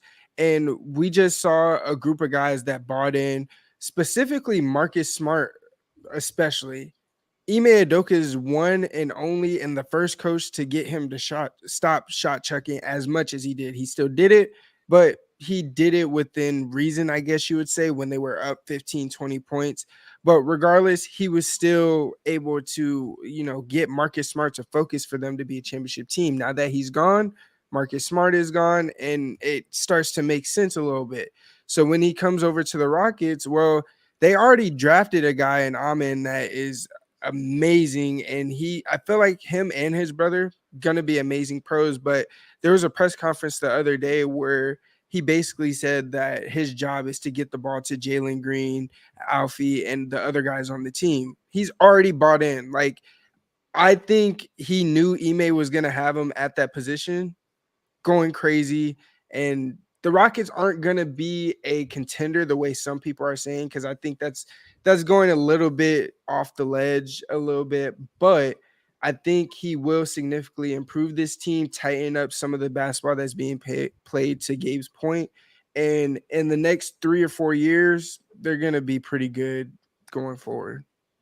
The only thing I was going to add too is it's not like an Ime Udoka thing. It's just like, I feel like anybody, for me personally, no matter who it was, it could have been Phil Jackson or freaking Greg Popovich or Red Auerbach. I don't care who it is. You know what I mean? I feel like personally, it could have been anybody that the Rockets hired. I just don't know if I would have said it was the best hire, just because I don't know how they could have worked with what they have going on. I'm just so confused with their direction and their front office in getting those guys that I don't know like what coach could be the guy that's like that I see and I'm like, you know what, that's the perfect hire, that's the perfect fit. And for that reason alone, I couldn't pick Houston. But I feel like with Detroit in the direction they're going, I feel like Monty Williams is definitely one of those guys that I feel like he benefits off, building the relationships and getting confidence with some of the young players, except DeAndre Ayton. But basically every other young player he's come across, he's had relatively good connections with. Now, different discussion would be like if they're a championship contender for years, they have veterans, then I don't know how much I would like the hire. But I think for the time being, with what Detroit's trying to get, I think it's a pretty solid hire. And that's another, I just wanted to clarify why I didn't pick Ime Udoka. It wasn't like because of the off-court stuff. It was just because I don't know who could be in that position and get that. I also want to add, besides that 1 year with Boston, do we really know if Ime Udoka is a winning coach? I mean, he did turn their whole year around in the middle of the year, which is I've never seen a team that halfway through the season they were below 500. Like since I've been alive, no team has ever been below 500 halfway through the year, 41 games in, and they still found a way to get to the NBA Finals, and they really 2 wins away from a championship. That's huge in my book. I made a video for Brad Stevens, man, and he said Ime was better. He said Ime was better. Hey, I made a video like during that season talking about how the Celtics were dead in the water. Ime Udoka comes in and the script completely changed. I made a video and I'm like, crazy. This is I've never seen anything like this before. So I would say Ime Udoka is definitely a winning coach as of what we've seen so far. Yeah. So I would say, would you guys bet on who'd you bet on, like physical money? Bet on succeeding in the next 4 years, Detroit or Houston? What, I would say did you find Detroit, there? but more for a talent, but more Yeah. because of the talent. I think it's less like Monty Williams is going to have a great impact. Don't get me wrong, but I think there's a lot of coaches that they could have brought in that would have been able to make it work fine there because they have Cade, who I think is going to be a superstar. They have Jaden Ivey, who's They got a great, lot of talent along in with the rest of the Houston. talent. And they have a Yeah, lot of but talent in Houston, they but they have were playing fit AAU more. basketball. They were literally playing Yeah. AAU basketball. And Detroit, they had a good thing cooking with Dwayne Casey because one thing about Dwayne Casey, he can develop some talent. I've seen him do it with my franchise. He develops talent and will get them to where they are good. They would have been good either way.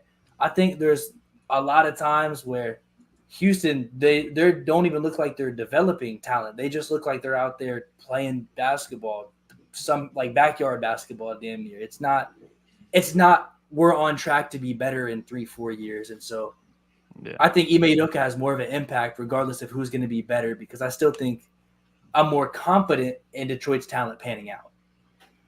So wait, you said Udoka? Is that what you said? I'm a Udoka guy. I think he has a bigger impact. Okay, I was a little confused because it made it seem like, and I feel like a lot of this is more so just on the players and within the culture. And I feel like we can at least kind of figure out a direction with Detroit. I don't know what direction the Rockets are in. Like, listen, me and Mo, we're Bulls fans. Our direction isn't great right now, but you can make an argument that our direction right now looks a little even in the same tier as the Houston Rockets. Like nobody should be in our tier because we're confusing. You know what I mean? I Very think the much so. biggest thing for me that makes me lean more so towards Monty than Udoka for their current situation and where they're at, as we've seen Monty come into a roster and coming into an organization in this type of situation where there's some development to happen, there's some building to happen, there's some growth that needs to happen, and they're on their way to getting towards a play-in tournament and then a playoff appearance. He's just come off of doing that with the Suns where he came in, they weren't great, had a lot of rough years. Given the front office made some moves to facilitate that, but he was a big part of helping that culture, getting them into the postseason and then getting into an NBA Finals. Detroit can be in a similar situation in that they're probably a year or two away from making a play-in tournament, can have a bit of a culture shift. Not that it's as bad of a culture as it probably was in Phoenix when he took over, but there's still some work that needs to be done. And when I compare that to Udoka in Houston, we've seen 1 year as a head coach for Ime, and it's on a very good roster, a competitive roster that given did have some struggles, as you guys mentioned, but it was still a very talented roster, a roster that had a clear direction, a team that was supposed to be contending. You compare that now to what he's got in Houston, it is a very, very different situation. He's going to have not necessarily the same type of more proven, talented players in the league that he has to deal with in terms of egos, but he's going to have a lot of young guys that he's going to have to deal with and manage. He's got to figure out what direction this team is going. He's got to focus more on player development than he did in his time in Boston. So I think there's going to be a lot more adjustment for him in Houston. And that's not to say that he won't succeed, but I think Monty is going to be much more comfortable in what he's being asked to do in Detroit from the get-go compared to what Ime might have to do in Houston because he just hasn't had that experience yet as a head coach. And even over the last few years as he was an assistant in Boston, it just has never really been a situation Boston has been in while he's been there either. Yeah, I mean, in my personal opinion, I also like Monty a lot more. I also don't think Monty is as good as a head coach as Ime is, but I think Monty fits what Detroit is doing a lot better. I think that he comes into that squad where we've seen in the past that he can connect with his players, and as we talked about earlier, DeAndre Ayton is like a kind of an offspring and like nothing Anomaly. of the normal. Yeah, an anomaly, nothing of normal. Mhm. And pause, hold on, pause. But it's something abnormal.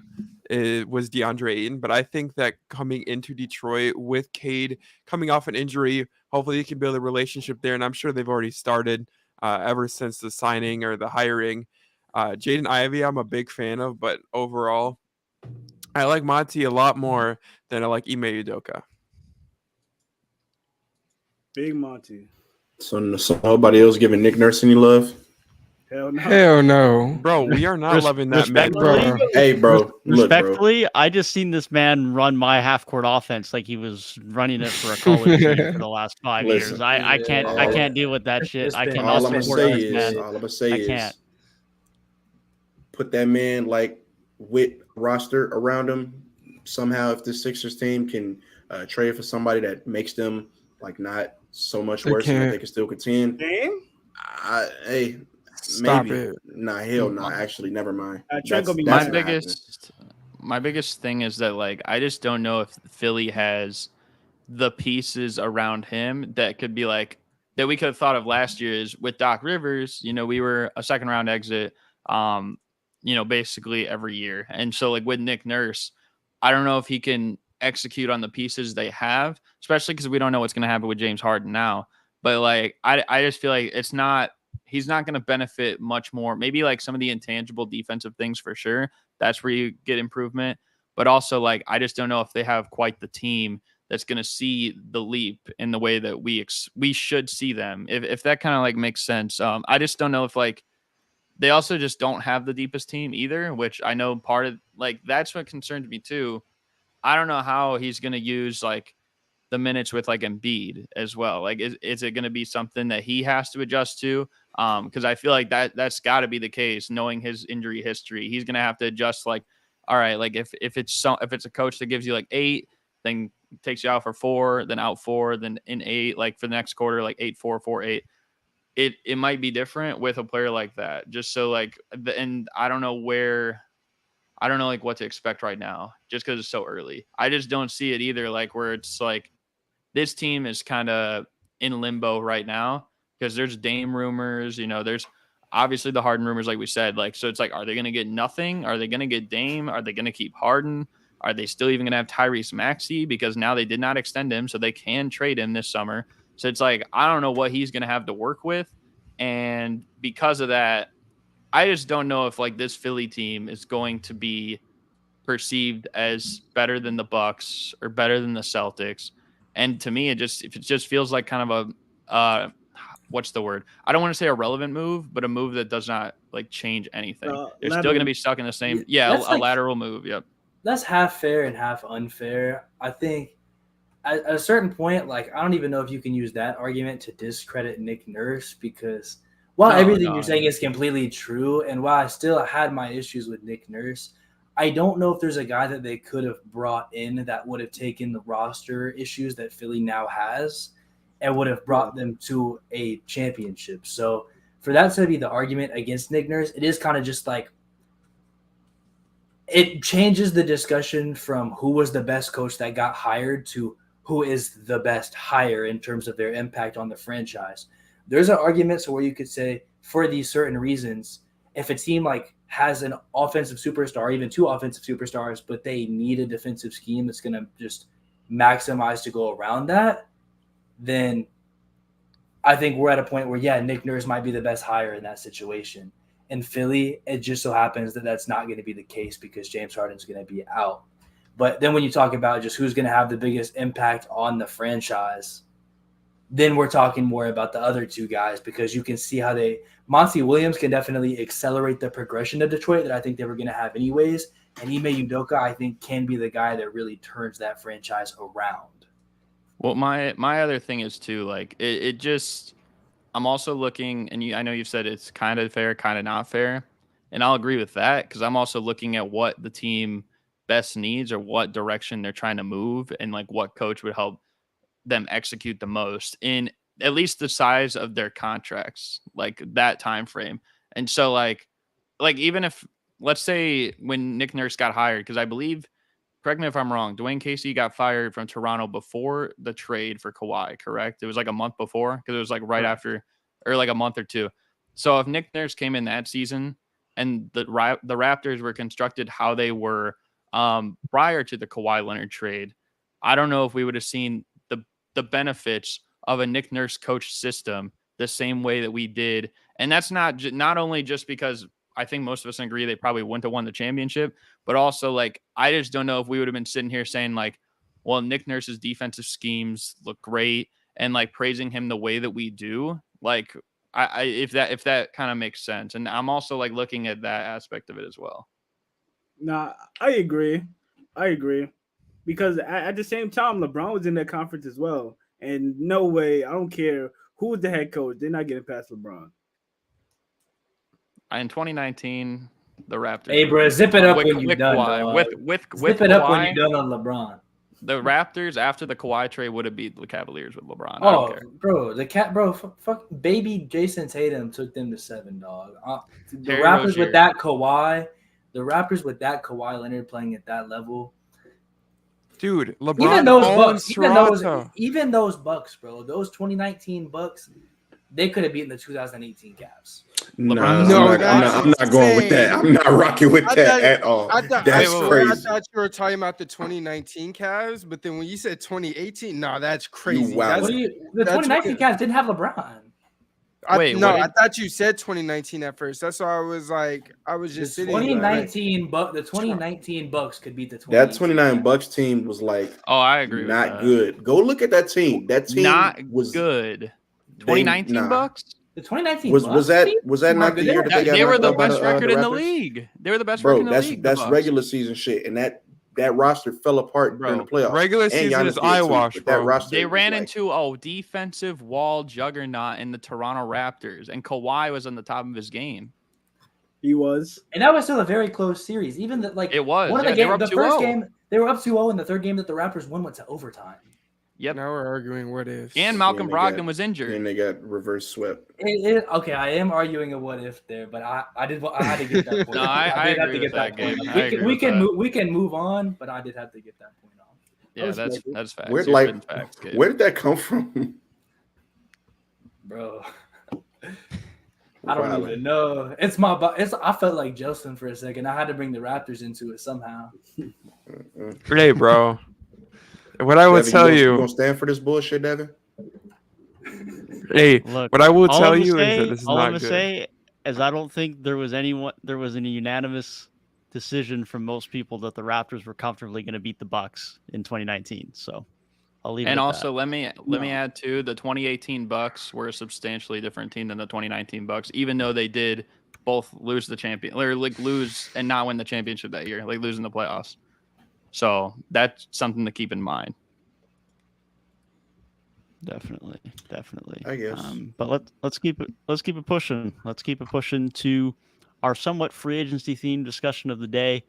We'll be debating who has the worst contract in the NBA, and we have a few potential new contracts that could be coming up in this debate with a few big deals that have happened over the offseason between Fred VanVleet, between Dylan Brooks, between Jeremy Grant, between Chris Middleton. There's been a lot of guys that have got their bags over the last couple of days. But I'm going to slide Jay up to the number one slot here for this discussion. Hit us with us, Jay. What do you got for your current worst contract in the league? Ladies and gentlemen, this is no discussion. He didn't get his bag this offseason, but definitely got a bag. His name is Rudy Gobert. Rudy Gobert has the worst contract in NBA history. I'm not going to lie. Oh, my goodness. For the bag he's getting and the responsibilities he's assigned, he does not deserve that money. I'm talking, he's making $40 million in the 2025-26 season. That is disgusting. Rudy Gobert does not deserve that money, bro. I'm sorry. Even Draymond Green threw shots at him on Paul George's podcast. He does not deserve that bread. I'm sorry, Rudy Gobert. I'm not sorry, actually. Well, I feel like this is going to be sidetracked, but I feel like Draymond, like, I don't know. Gobert's living in his head kind of rent free at this point. Like, come on, man. Like, you're better than Rudy Gobert. We all agree with that, but like that, I feel like that was kind of unnecessary. My other thing though is like I had to go with Jeremy Grant's recent contract with the Blazers, 5 years, $160 million, for a few reasons. First of all, I just don't think he's worth that much money. I know that he had a decent season. You know, he had a pretty good year, one of his better years of his career, and he definitely could have got a bag to an extent. But that's roughly $32 million a year, and personally, I don't think Jeremy Grant is worth $32 million a year. I know he's a wing player, like a 3-4. He can defend at a solid level, but I'm not taking that on my team personally for $32 million a year. And not only just for 1 year, you signed it for 5 years. And then on top of that, We factor in the next day, Dame requests a trade. And even to this point, it's like the intention to sign a 5-year, $160 million. But then even after Dame requests a trade, we get a thing from Woj saying that Damian Lillard's trade request doesn't change Portland's intention to sign Jeremy Grant to the 5-year, $160 million deal agreed upon. So if that's the case, Dame is basically out of there. You're restarting, and you're still going to sign this guy for 5 years, $160 million. And I've even said, it's kind of funny that you brought Trent's comment up there, because I'm actually going to bring up a point that I said kind of when I was going back and forth with him. I think it was last stream. This contract is going to be just like the Detroit Pistons contract with Josh Smith a couple years back, because eventually they're going to have to make a decision. They're going to be such a bad team. They're probably going to either have to waive him, because I don't know if anyone's going to want to trade for him unless like the craziest package happens of all time. And they're going to have to stretch out his contract for many years, because I'm looking at the future of this Portland team. Scoot Henderson, for sure. Anthony Simons, for sure. Shaden Sharp. They got nice pieces. But Jeremy Grant is not going to be a part of the future long-term that they're going to be actually contending. He just got a bag. It is a total fleece. And I don't understand it from Portland. After Dame requested a trade, they haven't officially, I think it's July 6th, that's the day that they can first sign the contract. So they haven't even put the ink on the paper yet, and they're still wanting to go through with this contract. If I were them, I would completely pull that away, rescind it. Do not do that at all, because that's going to set you up for only a bad time for the next 5 years. You're already basically ensuring that the next 5 years, you are not going to be competing for an NBA championship. Even though, like, let's say Scoot comes out and he's playing great off the bat. Let's say Shaden Sharp takes a huge jump next year. Maybe in like 3 years, there's potential that this could be like back in playoff team scenario. But now you're not going to be able to get any free agents or anything like that, or take up, a max contract level player, because I don't even know if he's worth as much as he's getting. That's the thing that's confusing to me. And that's why I think right now, because it hasn't even started and we basically already have a feeling that 2 years in, it's going to look like a horrible contract, maybe even 1 year in. Like, even though he's not a bad player too, this, in my opinion, is the worst contract in the NBA. I mean, I agree with you to an extent. So I just want to say this. It's very Tobias Harris-esque, this contract that they're giving Jeremy Grant. It doesn't make any sense. The money makes no sense at all. But my absolute worst contract in the NBA right now is Fred. Sorry, I was just going to say, too, it's worse because at least Philly at that point was a contending team. Like they had Joel Embiid. So it's like this Portland team doesn't have anything for sure right now. But sorry, go ahead.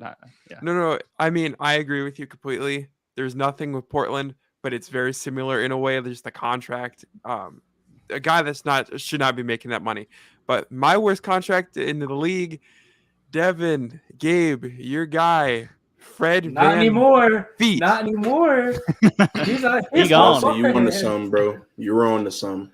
Fred Van Feet's crazy. Fred Van Feet, bro, he stinks. All right. $43.5 million a year is ridiculous, but he can't even shoot 40% from the field, and we're paying him so much money. Houston, bro, you're handing out money.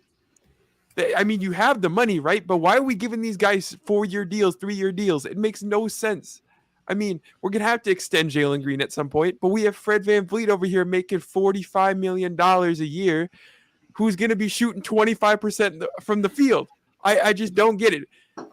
Fred VanVleet, you are not him. You should not be making this type of money, but I respect it, because if I'm Fred and I get that contract offer, I'm taking the contract. I mean, 43.5 to play some basketball, especially not even superstar level basketball. I'm doing it all day. Fred VanVleet, you pulled highway robbery.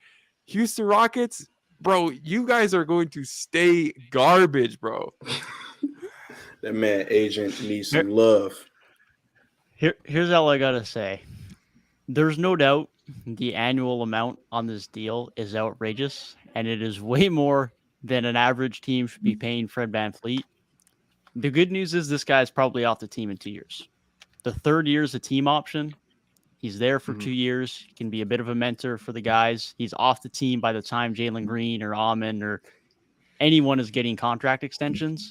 So it might crowd up some of the minutes a little bit weirdly over the next couple of years. But as far as it being a bad contract financially, it doesn't hamper them financially. He's only there for the next few years. If it was a 3-year deal with no player option, I can hear the argument, but he can be out in 2 years' time, and out from them, they're gone, and not because that 3rd year, there's no way Houston are going to want him back unless they're somehow a contender. But other than that, he's gone, and they're out from under that before they really have to worry about his money once they give their guys extensions.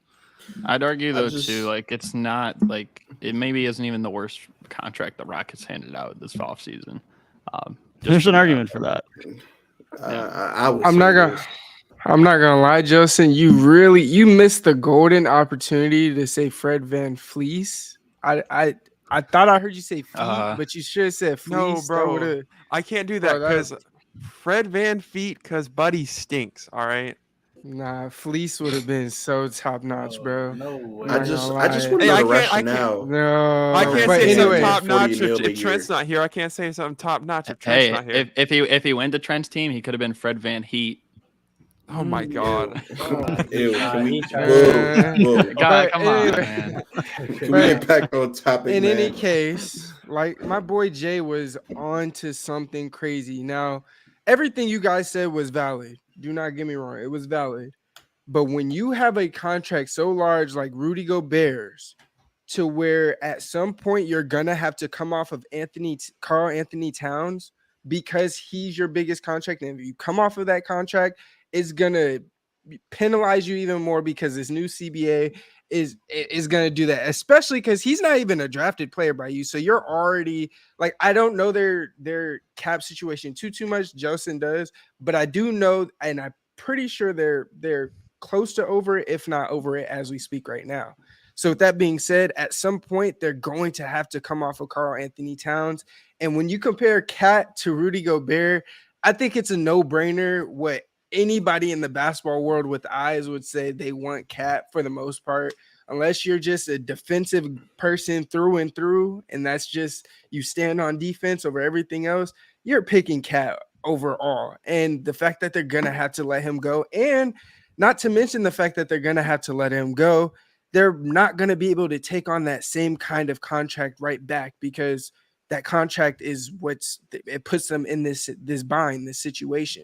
So they're either going to have to let him go for nothing or they're going to get back. They might get back some equity, but teams are going to know they're desperate because of the fact that they can't really keep him at all. So they're not going to give him multiple draft picks or anything like that. They might give multiple, like 2 or 3, but not what we see in some of these crazier trades that we see. Yeah, no, I agree with that.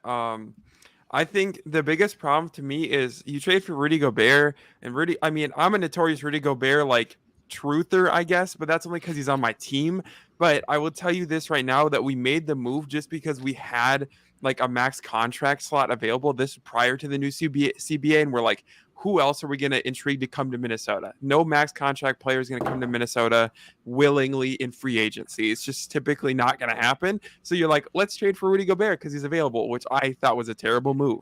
But now you're looking at this offseason, and you're looking at Damian Lillard available, how Minnesota's interested in trading for him. But then you look and it's like we could trade Cat and, first round pick, some swaps, stuff like that, and possibly get Damian Lillard on that team. I don't even think that's enough, honestly. But like, if you're looking at it in that perspective, but you're still in the problem where we're going to have to trade. Then we're going to have to trade Rudy Gobert next year because we still are way over the cap with the CBA in the second apron. Like right now, we're technically a little bit under the cap, but that doesn't account for next year when we have Jaden McDaniels extension and Anthony Edwards extension. So I agree that Rudy has a terrible contract. Horrible. Real quick. You got it. Shout out to Ant though. Facts. He got that got bag paid. And Money he deserves the bag, season, unlike for Gobert sure. does. Hey, That's unlike 100%. LaMelo. Okay, That's okay. all Another right, time. all Another right. Go ahead, All Gabe. right. Your turn, Gabe. Your turn. Listen. Hey, hold on, Gabe. He's Before up there you with go, the most overpaid go, players. Gobert got a player option in his last year. He making $46 million a year. Yup. He opting into that. Let's believe. Listen, $46 million a you year. guys are telling me a lot of things about a lot of players. All these players are still quality basketball players, bro. You were talking about Fred VanVleet. He was miscast, bro. He is definitely best used as an off-ball guard. And if they're trying to develop their main guys as more of on-ball guards, I think he's a good veteran to have next to him. Plus, his contract will be over by the time they get paid. Jeremy Grant, he makes a whole lot of money, but he's still a damn good player. And by the time those main guys get paid, because we know Dame's out the door, so they're just going to have their young guys. By the time they get paid, no contract is untradeable. We just saw Bradley Beal get traded. We saw like Russell Westbrook get traded off the Lakers when he made $40 million. We saw John Wall get traded off the Wizards when he made like $40, $50 million. No contract is untradeable, so you can definitely get off of that in a few years' time when it's time to pay your new guys.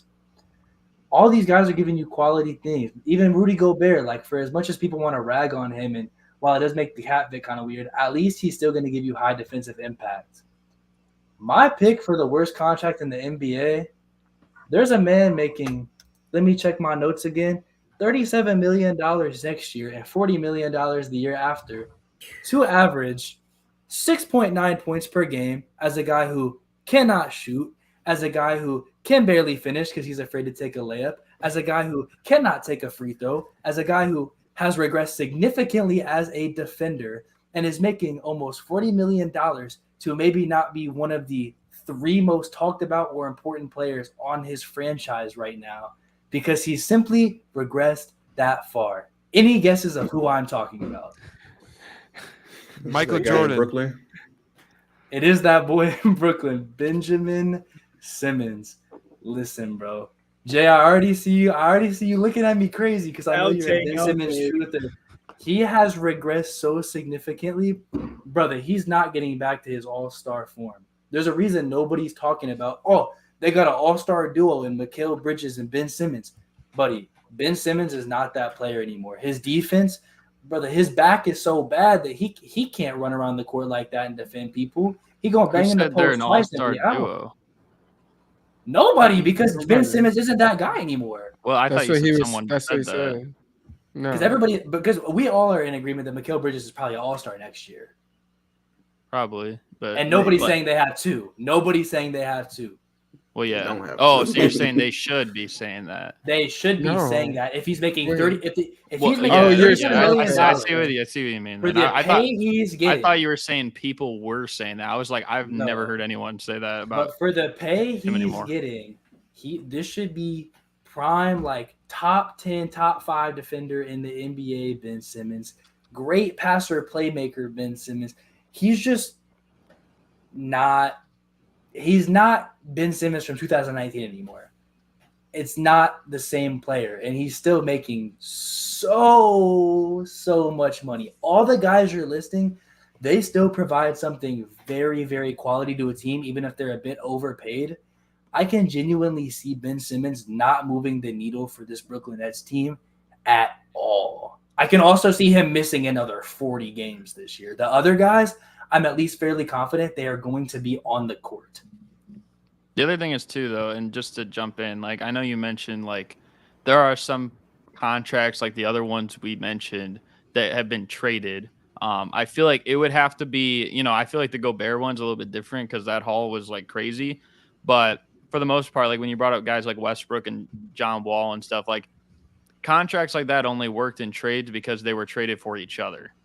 They were both bad contracts at the time, and that's why the teams did that, because they're like, hey, we got a bad contract here in Houston, in Westbrook. We got a bad contract here in John Wall in Washington. Let's flip them. That was the only trades you probably were going to see from that situation. And for me personally, and why I picked Grant is because he's 29 years old. 5 years from now, he's going to be 34 years old. And I feel like he's a player that come the back half of that contract, he's probably going to show serious regression as well and probably have 2.5 bad years, maybe, just like we're expecting from Ben Simmons to come. The only thing is now is that you got 5 more years on top of that, whereas Ben Simmons, you're going to get off it 3 years earlier. And that's why I didn't consider him for that. So he might be a good player now. Jeremy Grant might be a good player now, but in 2025, 2026-ish time, that might change. I just don't know if, because he's going to be year 11, 12, Hey, 13 going on. Your keyword is might, though. Ben Simmons, I know is going to be ass. No. Well, I know Jeremy Grant's not going to take a step up from where he is either. He's pretty much going to be the same. I just want to say, out of all these guys, let's be honest, Ben Simmons has the highest upside out of all these guys, and he currently dealing with. Yes, he does. You can't name me anybody on this list that has a high upside, Gabe. Don't lie. I'm not talking about upside with a 27-year-old injury-prone player. Ben Simmons stinks. He's been injury riddled the last few years. And he's going to continue. You're right. I said injury-prone. Injured player is what I should have said. I'm not talking about upside. If he gets back into being healthy, you're gonna see the Ben Simmons of old, bro. Dude, when we're talking you about started back that sentence with if. Hey, when we're talking about back injuries and potential, we think of Michael Porter Jr., a young player with back problems that has proven himself. He could shoot. He could shoot. And can shoot. Ben Simmons is 27, the same back problem, and has stunk ever since. Okay. I'm not sitting on any potential. I've sat on that potential for long enough. Okay. So he's not a two-way player. He's a zero-way player. Exactly. So we gonna act like when he was healthy. Yo, come on, man. Of the old Ben Simmons. Bro, but he was healthy. He realized. Did that not sound like? Nah, Ben yeah, Simmons I'm is just not. letting him go. Nah, bro, I'm not rocking with it because Ben Simmons, when he was healthy, he relied on his athleticism to score points because he couldn't shoot and he couldn't create his own shot without driving into the hole. He don't even want to take a layup no more. And his back's so fucked up, he probably can't take a layup no more. So I'm not talking about upside with a 27-year-old Ben Simmons who still has yet to progress a jump shot, is now injured, now is making so much money to where you feel like you got to play him somewhere. You still don't know what you're doing with him offensively. Defensively, he's taking a step back. He's probably not even the best defender on that team anymore. So it's like, what are we talking about, Ben Simmons, bro? Jay, listen. Upside, sure, but we not getting that Ben Simmons back. I'm sorry. Jay, Jay, let me know, what was your Anthony Black take? It said something about you're a guard in the NBA that can't score. Here we go. Hey, that's a whole different topic. That's a whole different topic. I think not. it's a guard really who can't score. Dog, that's different, dog. That's different. How is it different? I'm a not guard gonna who lie. cannot score. It cannot be effective. Ben Simmons played power forward last year. Bro, I just think like glazing Ben right now, bro. I knew you was gonna say that. His basketball reference has him at point guard for last year. My thing is, though, too, it's like with Ben Simmons, because he has 2 more years on his contract, after this year, like, there's always probably going to be an opportunity where someone could take him just because he's on an expiring deal. For Jeremy Grant, granted, he is a better player right now, more contributing player than Ben Simmons. But if, let's say, we get toward trade deadline, stuff like that, how many contenders are even going to be calling about Jeremy Grant this season? Because I can tell you this, probably none. Just because of that contract, unless they are super duper desperate. And yeah, so it's just not going to happen. And it's probably not going to happen next season either. It's an immovable contract, if it's assuming it's signed for the next 2 years at least. And come 2025, 2026, I don't think Jeremy Grant's going to be that good. I don't. Like, I think eventually, especially the system he's in, would you not expect Scoot Henderson to take a leap up? He's going to be one of the main options. Anthony Simons, if he's with that team long term, he's going to be one of the main options. Shaden Sharp as well. They got younger guys that are going to be utilized more. And this is another reason why I'm saying it's just going to be just like Josh Smith. Because when we look at that Detroit Pistons team back then, they invested in Andre Drummond. They invested in Brandon Jennings before he tore his Achilles. They invested in Reggie Jackson. They invested eventually in KCP, but they didn't invest in Josh Smith. And that's why he was still getting paid by the team for like 6 years after he was off the team, or 7 years after he was off the team, or something stupid like that. And I think Jeremy Grant, like he's on pace to get paid till 2028. Dog, he might get paid until 2033 or 2034. And this team, like, it's just bad. It's bad for the rebuild as well. Because if they had, I don't even know, like, I just have frustration. I feel like I'm at the point of frustration, kind of like you, Devin, like just with this Portland team as a whole. You know what I mean? Like, Dame I saw don't even that know. and said, "Nah, trade, get me out of here." I don't know who did it. Hey, And the thing is, too, they could Y'all still go motherfuckers went back on serious. that as well. They could go back on that as well, but they're not going to.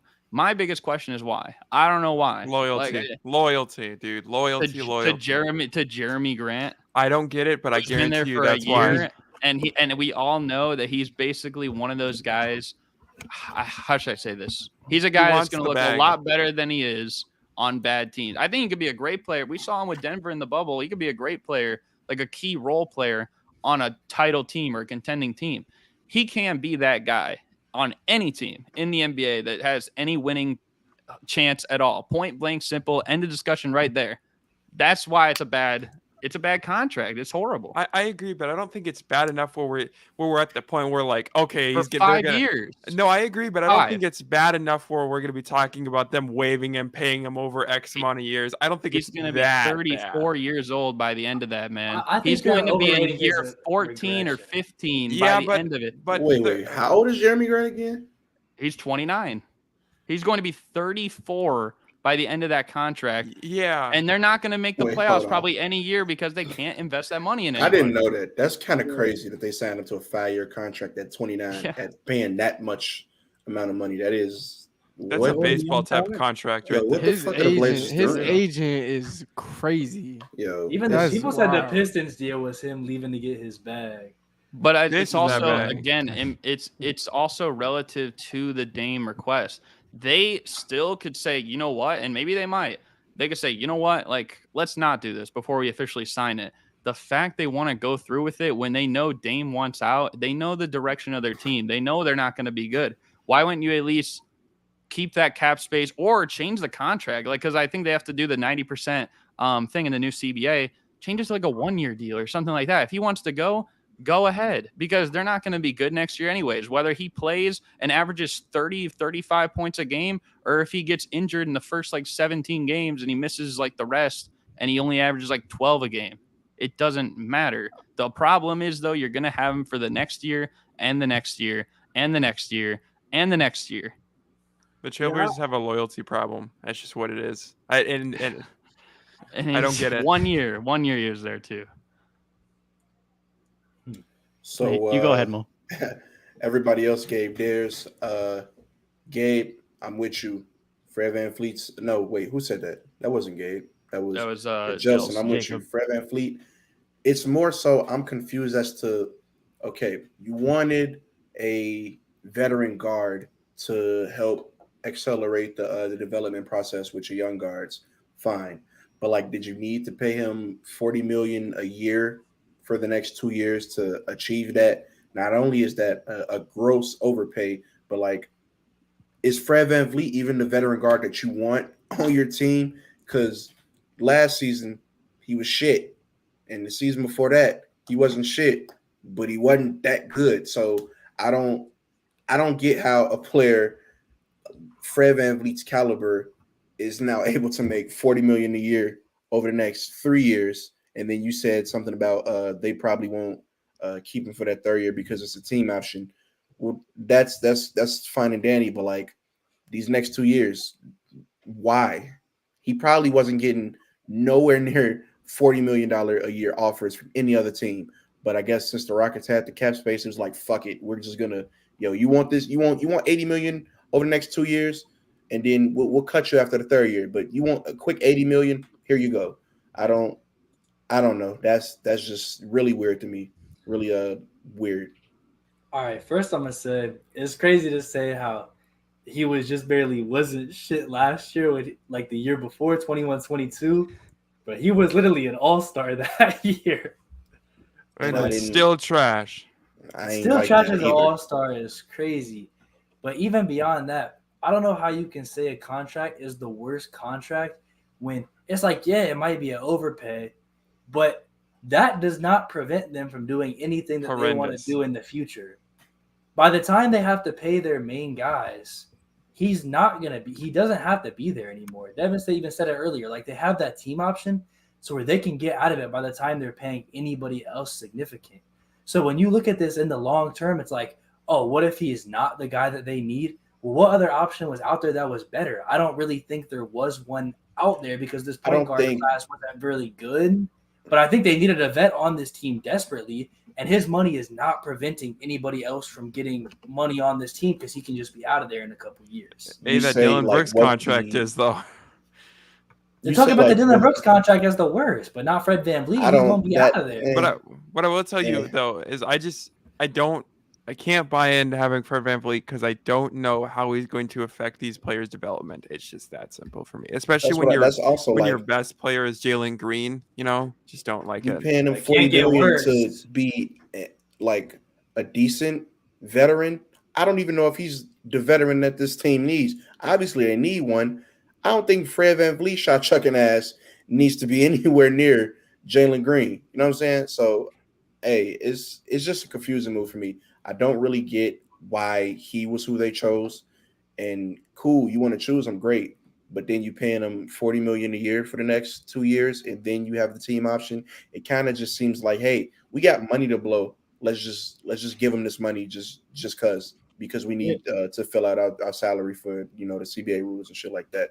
It's just I just don't like it. I really don't like it. I mean, it's agreeable that it's bad. I just don't know if I can call it the worst because it's not so damning. Like even compared to Jeremy Grant, like you're just talking about in 3 years' time, their young guys might be pretty good and want to compete for some stuff, but they're gonna have Jeremy Grant making like $40 million, and it's gonna be hard to put the surrounding depth pieces around them. Like as far as Houston's future goes, this does not damn their future at all.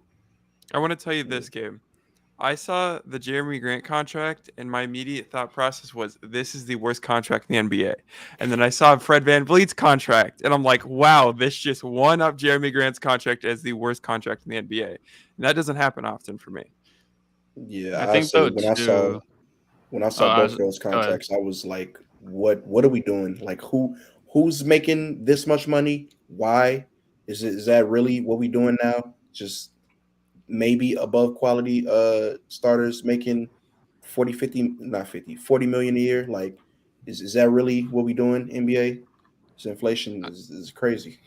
I think though too, like just with the first 2 years of each contract, like they're both gonna probably be quality players enough, like to not make it seem like it's terrible per their year salary. But I feel like when it comes into play with the difference between those two in specific is that Grant has another 3 years that we only can probably expect that he's going to get worse. He's not going to get better. In my opinion, I feel like he's plateaued as a player. And especially with all those young guys coming alongside him, I feel like his role is only going to be diminished if Portland's smart with how they manage it. So that's why, and VanVleet probably will be on another team. I mean, when we even talked, I think like I was telling Devin, Steph, and Jay, like I predict VanVleet will probably get traded twice before that contract is over. Here's the next name I want to throw in the discussion that I'm surprised we haven't included yet. And it's the only guy in the league who has a no trade clause. And I know he's been traded, but that doesn't mean he's on a new contract. That doesn't mean he still doesn't have the no trade clause, and that's Bradley Beal. He is in a better situation now for his contract because of not being on a bad to mid team.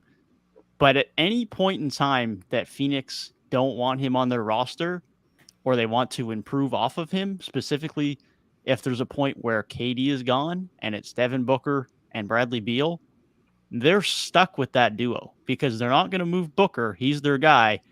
And you're not trading Beal for another better option as a number 2 or a number 1 next to Booker. A, because he's getting paid the 7th most annually in the league at $50 million a year.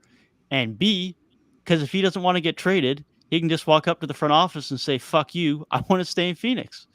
And the fact that Washington were dumb enough to give him that is just going to continue to screw over Phoenix if they want to have any change moving forward because he holds all the cards. That's why he's in Phoenix.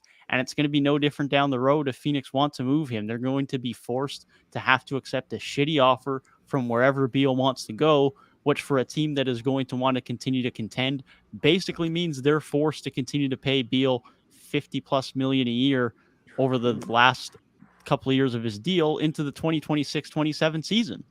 And as Booker and Beal as a duo in that year going to win you any type of title? Probably not, unless Ayton starts to just develop out of nowhere, which I don't think we're expecting at this point. So it might be nice for now, but give it a couple years once KD's moved on, KD is retired, whatever it may be. I doubt KD's playing at such a high level in the 2026-27 season, even the 25-26 season with these guys. The Beal-Booker duo is not going to get it done, and they're just going to be stuck with it, and there's literally no way out of it because Beal can just say, fuck off, and I want to be in Phoenix. I will think say though with having the only, quite literally the only no trade clause in the league, yeah, that's pretty bad because we thought those was out of there, last decade. They might have been out of there before. Nah, I think the last notable player to have one, had the last one, and but the last notable one that came into play was Melo's, right? When he had his, I believe so, yeah. And Didn't- Beal is didn't only one of KCP have a no trade clause in 2021. I No. swear It's- KCP did. No, he might have had like a clause based on when he signed the deal that he couldn't have been traded. Like same thing with Miles Bridges this year with his qualifying offer. He has a refusal to not be traded because he's on the qualifying offer. So there is some types of contracts that are like that. But as far as like an explicit no trade clause on a typical deal, Beal is only one of 10 dudes in the league to ever have one. And the most recent one was LeBron. The thing too with that is that I feel like the reason maybe most of us didn't say Beal is just because even though we don't know if the Suns are going to work out in that way, the last 3 years they've been a top 4 seed in the West every single year. So at least for the next couple years, I mean, even Bradley Beal this season, even though he didn't look quite like he did a couple years ago when he was averaging 30 a game back-to-back years, putting up basically 2K-esque type of my player numbers, I feel like we can still agree that he's a really good player and all-star caliber in most situations. Probably won't be in Phoenix just because there's so much there. But I think we still recognize him as probably all-star caliber enough, along with Devin Booker and Kevin Durant. At least 2 or 3 years, in that, they're going to be contending. I don't know if they'll ever win a championship, but they're going to be contending enough to the point where it's it feels like they have enough, unless Beal takes a dramatic drop. But I don't expect him to take a dramatic drop just because of the way that his game is in today's era, especially. So that's kind of the biggest reason, because as that contract gets later on, I feel like it might be more movable if it's maybe 1 or 2 more years and then he sees a drop off to an extent that's not helping out this team. But I mean, the guy just turned 30 as well, which is kind of insane because it feels like he's been in the league forever. So that's probably the biggest reason I would say why most of us did not pick Beal. Now, if he was still with the Wizards and they had to deal with that and the Suns were not interested, then it's probably a different discussion. And I think maybe that's why the team matters a lot, because if the Wizards were going to keep, him long term, it seemed like they were going to for a while, it kind of seemed like they were on the same wave as Portland was with Dame for all these years. But now, I feel like it's a little bit, it's not quite as bad because he's in a place where he can win more than he ever had a chance to before. The only times he really had a kind of a chance to win was with John Wall. And even then, I think most of us agree that we never thought the Wizards would probably win a championship. They'd just be a really good team in the East, maybe a top 3 team in the East at best some years, but that's about it. Yeah, I'd agree with a lot of that. I think the thing with that contract is, now that in the context of it, he's still on a roster that's built to – it's a title contending roster. You can say what you want about depth still, even after the signings they made this offseason. It's a title contending roster, even if it's more top heavy than not. And so while it is still a very bad contract, I think having big contracts like that can be kind of overpays is kind of a part of when you just build a roster so suddenly through free agents and trades and stuff, rather than having a naturally drafted team. When you have to buy in that heavy to try and contend, it is just kind of the nature of that. And now on the back end, could that look really poor? Yes, but I think that kind of goes for pretty much all of these teams that buy into having something like this, most recently with Brooklyn's situation and different situations we've seen like that. There's probably going to be some repercussions if it doesn't end well. And even if they got a title out of it 3 years down the road, it still might lead to a long and arduous rebuild for them. But given the fact that they're buying in so heavy to go for a title run, I think it is a bit more excusable that it could look bad on the back end versus like a Jeremy Grant where it could still look bad on the back end, but you're not really in a title contending situation. My problem just continues to be though, like you say, in a situation like Brooklyn where if things go bad, you can trade those guys. That just doesn't exist with Beal. That's the biggest problem for me is if things do go awry, there's literally no way to get value for him, and he literally might just say, I want to stay in Phoenix. That's the biggest sticking point for me. The other thing I wanted to mention too is he just hasn't been healthy the last 4 years now. He hasn't played over 60 games in a season. Has played 90 the last 2 years. That's the other concern to me as he gets older. But yeah, like I agree a lot with what you guys say about it's definitely not as bad now in Phoenix as it was in Washington. But the fact that you can just be stuck with him, even if you do want to move him a couple of years down the road, is the most frustrating part. Yeah. It makes a lot of sense. Before we head on to the next topic, I do got to bounce. So good stream, everybody. You know what I'm saying? And I'll see y'all on the next one.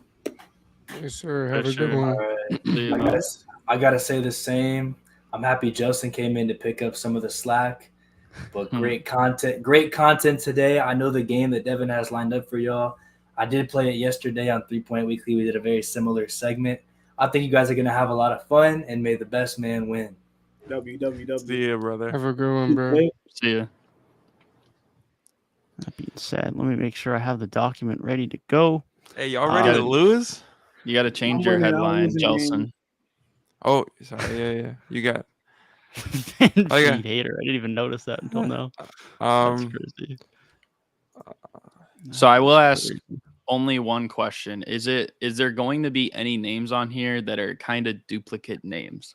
So like what I'll say is like Isaiah Thomas. Like there's 2 Isaiah Thomases. You know what I mean? Yeah, So, I'm like, glad you noted that because Isaiah Thomas is actually on the list. But yeah, okay. it's Just as long it's modern Isaiah Thomas, not Okay, yeah. As long as we can like specify that. yeah. I believe that is because I thought about that when I was making this the other day, but I believe he's the only guy on the list who would be like that. But Yeah. because like Larry Nance is on the list, but I've specified as Larry Nance Jr. So I just wanted to be sure, like with era wise, like is how we'd classify, not like, oh, like the one that played on this team, because then that like takes one out, you know. Yeah, no, for sure. Okay, so I will explain for all you guys again, and specifically for Jelson because he was not here earlier, and for the viewers' sake. The game, for lack of a better name, is name the teams he played for. I will name a player. We will start with Jay, and you will have to name a team that he played for. Each team is worth 1, 2, or 3 points, depending on how well known he was for playing for that team and how many games he played for that team. Once Jay names a team, Jelson will name a team, Steph will name a team, Garrett will name a team. If all 4 of you have guessed a team that correctly that he did play for, we will continue on from Jay until all teams have been named or until someone gets a team wrong, and then we will move to the next player. And then from that point, once we start the next player, we'll then start with Jelson and move from there. And we'll do that for every player. So everyone has an equal chance to get points throughout the game. It'll be set on a timer. So when we start, I'll time for 15 minutes. At the end of the 15 minutes, we'll tally points. So then I'll tally individual points for the sake of who won individually. And for any time we play this in future, we can have a group score that we can try to beat in 15 minutes for future games. But I believe that is everything that needs to be said, unless anyone has any questions. Hey, I'm ready, bro. I'm ready. Hey, Jay, you better I'm get off intrigued, basketball though, Sam. reference, bro. What you talking about, bro? I'm just joking. What'd you say, Garrett? I said I'm intrigued to see how this goes. Okay, sounds good. I will start the clock, and the first player for you, Jay, is Rudy Gay. Rudy Gay, Sacramento Kings.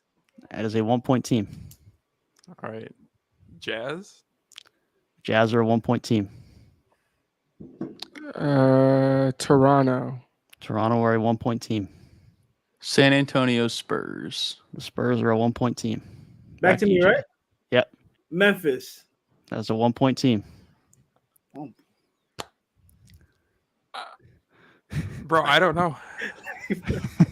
Bro, I don't know. 5 seconds.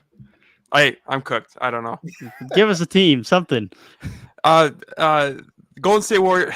That is incorrect. The last team you played with was the Memphis Grizzlies. Memphis Grizzlies. Wait, didn't somebody say that? I said Well, Memphis. the last one. Or sorry.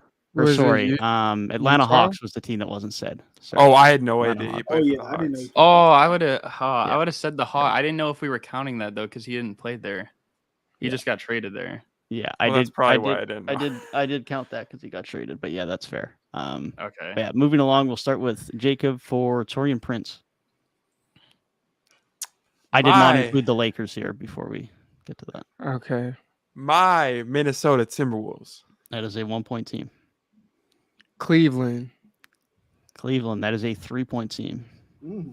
I'm gonna go with the Atlanta Hawks. Atlanta Hawks are a 1-point team. The Brooklyn Nets. That is a 2-point team, and all 4 of the teams that Torian Prince has played for. Moving on to Kent Bazemore. Start with you, Steph. The Hawks. That is a 1-point team.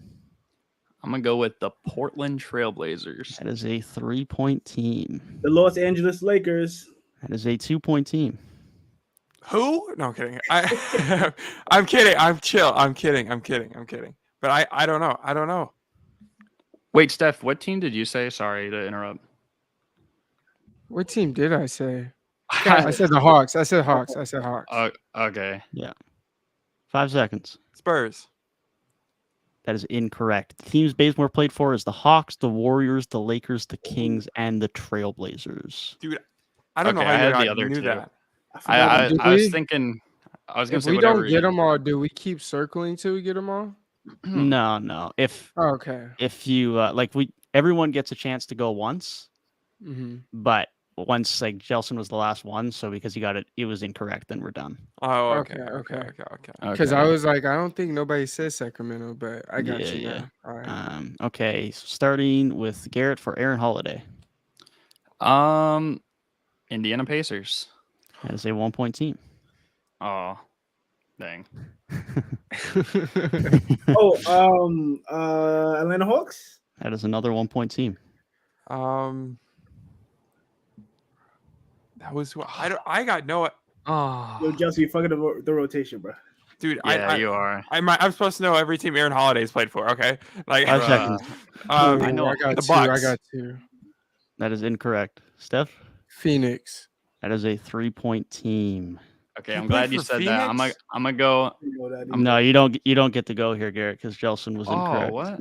Oh, everyone gets a chance. Yeah. Everyone Oh, gets a chance, but we only Oh, move to okay. a second round if everyone gets. Was the team last right. one Washington? The last Yeah. one was Washington. Yeah, That's what I was gonna say. How many Yeah. points was that? I wasn't sure about that. Washington was a 2-point team. Oh, Okay. okay. I that wasn't would've been sure better. about that one. That's why I said Phoenix. Yeah, no, for sure. Okay, So back, I think. Oh, never mind. Keep going. all right, back to you, Jay, for Jeremy Lamb. Jeremy Lamb, Charlotte Hornets. Charlotte Hornets are a 1-point team. Did he play for the Lakers? He did not play for the Lakers. Dude, Steph? I don't know. OKC. OKC is a 1-point team. I'm between two.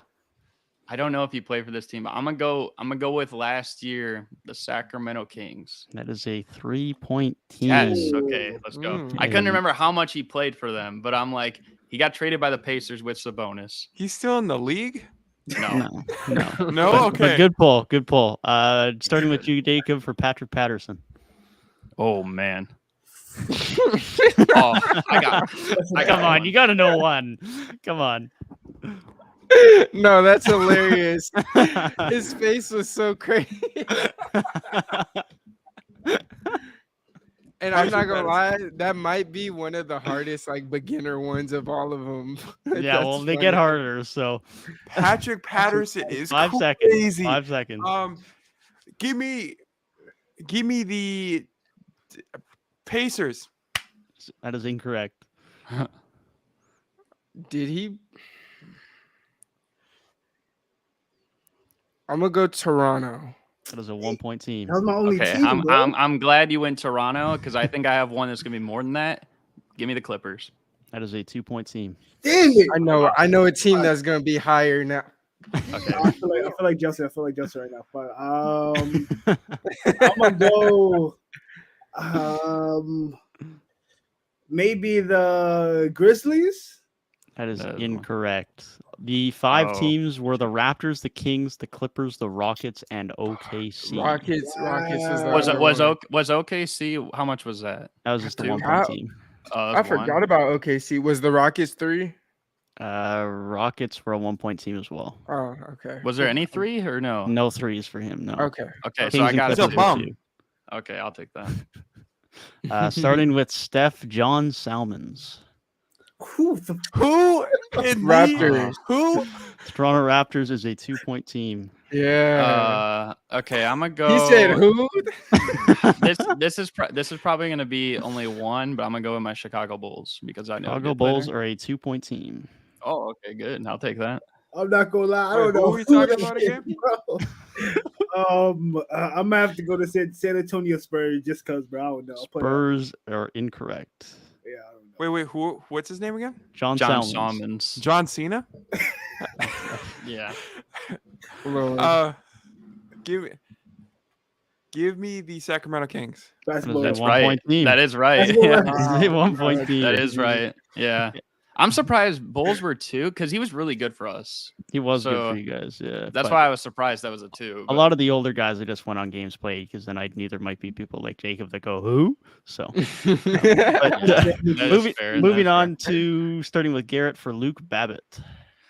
Oh, I'm Who? gonna go. Oh, There's 2 Guys. teams I'm thinking. I feel like it's gonna be more points for the Pelicans. Pelicans are a 1-point team. I feel like I know the other team. I'm Dang. not too familiar with his game, but I feel like he played for the Clippers. Clippers is incorrect. I know a team. Wait, Garrett, who'd you guess? I guess the Pelicans. Pelicans. Jay, you guess the Clippers? Yeah. Hey, let me go with them Toronto Raptors. That is incorrect. I'm gonna go Atlanta Hawks. That is a 3-point team. Bro. Oh, I Very actually cool. wasn't. I don't know why. I Very was cool. thinking, how much was Portland? Because he played Portland there was a too. 1-point team. That was only 1. Okay. Yeah. Okay. Dang. Back to you, Jay, for Gravis Vasquez. Oh shit. Oh, that's it. Wait. Repeat the name. Gravis Vasquez. Oh, I got one. Was he a New York Knick? He was not a New York Knick. Hey, he most certainly was not no Minnesota Timberwolf. I'll tell you that much. With that being said, Minnesota Timberwolves. No. It's incorrect.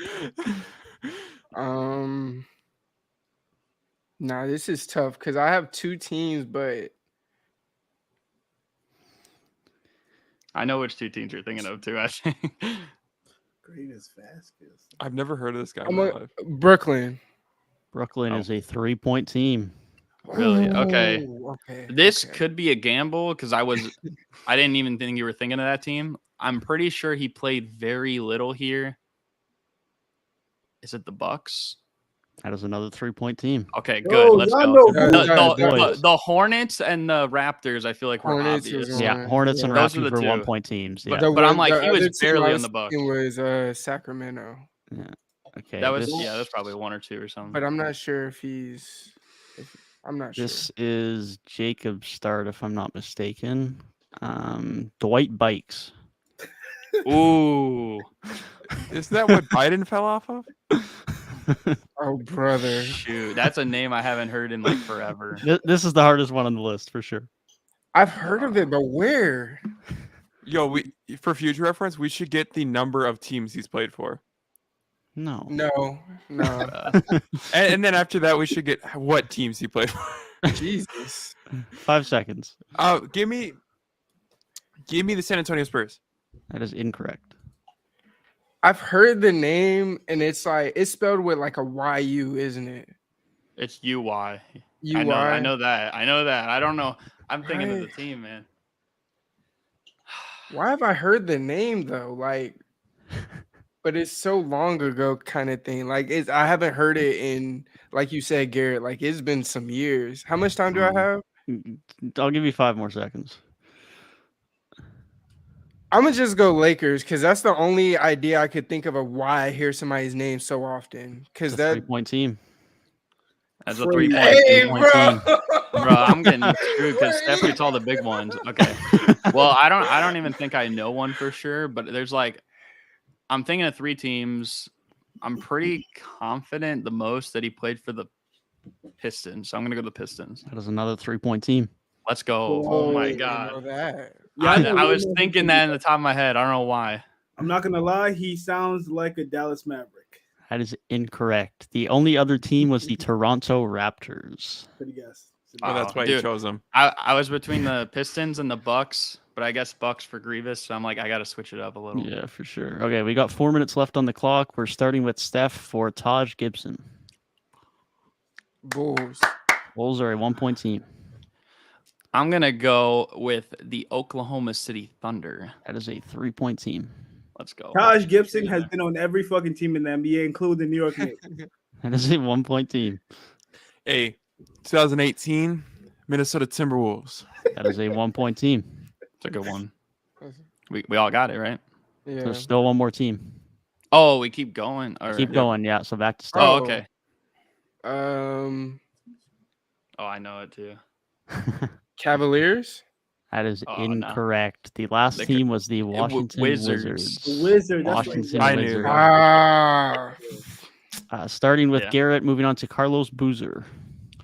I'm gonna do the one that I feel like will be the 3-pointer because he played his last year with the Los Angeles Lakers. That is a 2-point team. Oh, thank you for saying the Lakers. I got the Bulls then. That is a That's a 1-point I team. got a That's a I got a 3-point team. I know it. Darn. I know it. I know the Yeah. other team too. I didn't know what would be the 3-pointer though. Go ahead, Justin. Wait, what did we guess? I wasn't here for Carlos this. Boozer. Carlos Carlos Boozer Boozer. teams. The Bulls and the Lakers have been guessed. The Jazz. That is a 1-point team. Ooh, I got this one because I saw Yeah. this video today. Cleveland. That is only a Cleveland 1-point Cavaliers. team, but it is Let's the go. Cleveland Hey, Cavaliers. Hey, Okay. hey, I Steph, was- I have a Carlos Boozer signed Cleveland Cavaliers jersey. Bro, if Surprised Cavs you were didn't say it. 3-pointers, I would have had to say this is kind of fixed because he played 1 year only with the Lakers. I know that for sure. And he played Yeah, 2 with yeah. Cleveland. Yeah. Back to Yeah, Jay he did. for Robin Lopez, and I am not including today's signing in this. I believe he played alongside Brook Lopez in Milwaukee. He did. That is a 2-point team. Give me the Cleveland Cavaliers. Cleveland Cavaliers are a 3-point team. Bro. I got 2 I'm thinking of. I'm at the point where I'm trying to get the highest points. Like I don't care about the obvious teams. Mm. I'm not sure about. No, I remember. Yeah, Hornets. Hornets are a 2-point team. Okay, so you're not gonna put my Bulls because that's too obvious. So, and I can say what I'm thinking because I'm the last one. Or no, I guess I kind of gave it away. All right, I'm gonna go with because no one said it. I think it should be a 2-pointer. If it's not, I don't know what to say. I'm gonna go with the Magic. Magic are a 3-point team. Okay, good. Thank God. Back to you, Jay. For Robin Lopez still? Yep, I'll yep. do Chicago Bulls then. I'll take that point. Yeah, there you go. You can You take need that it. point. Oh, for sure I do. Chelsea? Washington Wizards. Washington Wizards. That is a 2-point team. Did we already say Cleveland? Yeah, Yeah, I did. Yeah. Yes, we have. I got 2. I think. I'm gonna go New York. New York Knicks are a 2-point team. Forgot he was Okay, just off the record. Well, I can't say that because I feel like if they haven't guessed it, then I'm gonna give it away another free one. I'm just gonna go with the Phoenix Suns because that's where he was early in his career. Suns is a 1-point team. I know the Uh, last Back one. to you, Jay. Did he play in? I feel like he played in Portland. That is a 1-point team. Okay, wait. So someone did guess. Is that the last one? Yeah. Wait, no. No. It's Okay. not. Can you list out every name we've said? Yeah. I want to, but I also don't want to give away a name. But I think I know who you guys have said: the Bulls, the Cavs, the Wizards, the Knicks, New Orleans, Portland, the Bucks, and the Magic. Oh, wait. We said the and- Magic. Did we say New Orleans? Yeah, we said the Magic. I said said the New. Magic. I said New Orleans. Yeah, I said New believe there's Orleans. only one team left. Yeah, there is. And that team would be So I the can't, Brooklyn yeah. Nets. That is incorrect. Phoenix Suns. He I said said the that. Suns. He said the Suns. Yeah. Oh, if the Suns have already been said, then we've got everyone then. Yeah, that Okay. was the last one I said. Yeah, I don't But keep then you track of didn't say teams. So when Magic. there's then. No, No, I said the somebody said Magic too. Magic, yeah. You did? Someone said Oh, Magic, okay, yeah. okay. Yeah, You I just don't went- keep. you I don't just didn't keep hear track my- of teams' name. I just didn't, keep track yeah, of I didn't points, hear so Magic. sometimes it's hard to keep track. But Yeah. We're good. We're good. that is our 15 minutes on the clock. So I don't even know. I think I will I feel tabulate like I did better the than numbers. Jay and Jelson, but it's probably between Oh, me and for Steph. sure. I'm gonna be honest. There's a lot of goose eggs on Jay and Jelson. So, Bro, I don't think I got any goose eggs. I don't think, at least. I don't know how y'all you and knew Steph those had no numbers. goose eggs. Ooh. the role players cooked me. Not gonna lie. Yo, hey, yo, bro. What do you mean by that? Paul, Why you yo, say, hey, yo, like that's what? I'm not a role player, brother. Okay, so Jay is coming in with 14 points. Jay's in the rope. 14, nice. that's how much Five I up got. for Jay. Yep, Jelson is coming in with 10.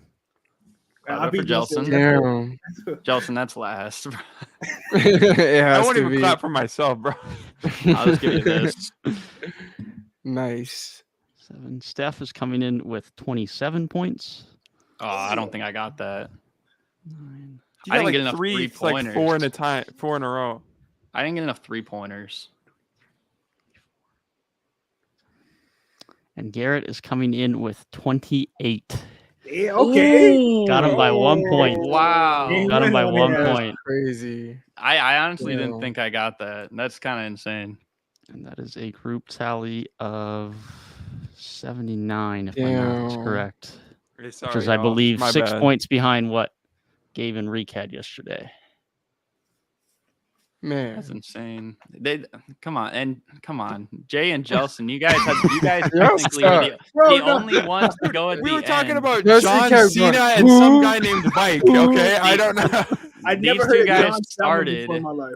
These That's two guys crazy. started and they got the worst scores. Come on, man. Bro said, who? I ain't gonna lie. Said That who to was John hilarious. There's Stallman? no way That's this man hasn't crazy. heard of John John Cena Salmons. and Bike. Okay, all right. I don't know. There's no way you never White heard Bikes of John is actually Salmons, fair, bro. but Bro, come on. Yeah, I was gonna say White Dwight, Bikes is I actually get, fair, but but John Salmons, Yeah, bro. like- Hell nah. John Cena. When did he get drafted? I don't even got remember. I don't drafted know. in 2002 to the Spurs. Pick Nope. 26. I've Started heard in it. That was Philly and before went I to was Sacramento. born, dude. Had an I played had 2K an all my life. 18.3 point So per game season between the Kings and the Bulls, and then had a 19.9 point per game season in 2010 with the Bucks. Oh, you're talking about Salmons. I was like, I thought Dwight Bikes played like in the 2010s. Like, Yeah, Dude, yeah, isn't Bikes that was what in the Dwight Howard 2010s. does He on was a- with the- a he was with the evening Raptors Dwight in the mid-to-late Bikes? 2010s. I'm What? leaving. It's time to close out the stream. yeah. It is definitely time to close out the stream. But congratulations, Garrett, on winning the first of many games that we'll likely have here. Be sure to leave Hey, us your man, thoughts down below. It was on all a of the great debates we rivalry had between today. me and Steph. And me and Jay. I'm coming for that. Nah, I'm coming for that, Nah, Gary. nah, Don't nah, worry. nah. Next game, I'm coming for that. You're coming for what? I'm What coming are for you that. coming for? You know what it is. Bro, chill out. Nah, y'all know what it is. I'm coming for it. I want it. All right, buddy. Relax. You guys definitely need to have a bit of a bounce back the next time around. It was a bit of a rough showing for the two boys on top here, but a great battle between Garrett and Steph. For sure. But be sure to let us know down in the comments how you feel about our Garland, Murray, and De'Aaron Fox debate, who might be the best head coach hire of the summer, as well as who is the worst contract in the NBA currently. But we Rudy appreciate you Gobert. guys for your support and for tuning out again this week. If you did enjoy, be sure to hit that like button and hit the subscribe button down below. And we will see you guys for another stream Wednesday at 9 EST. Big kid.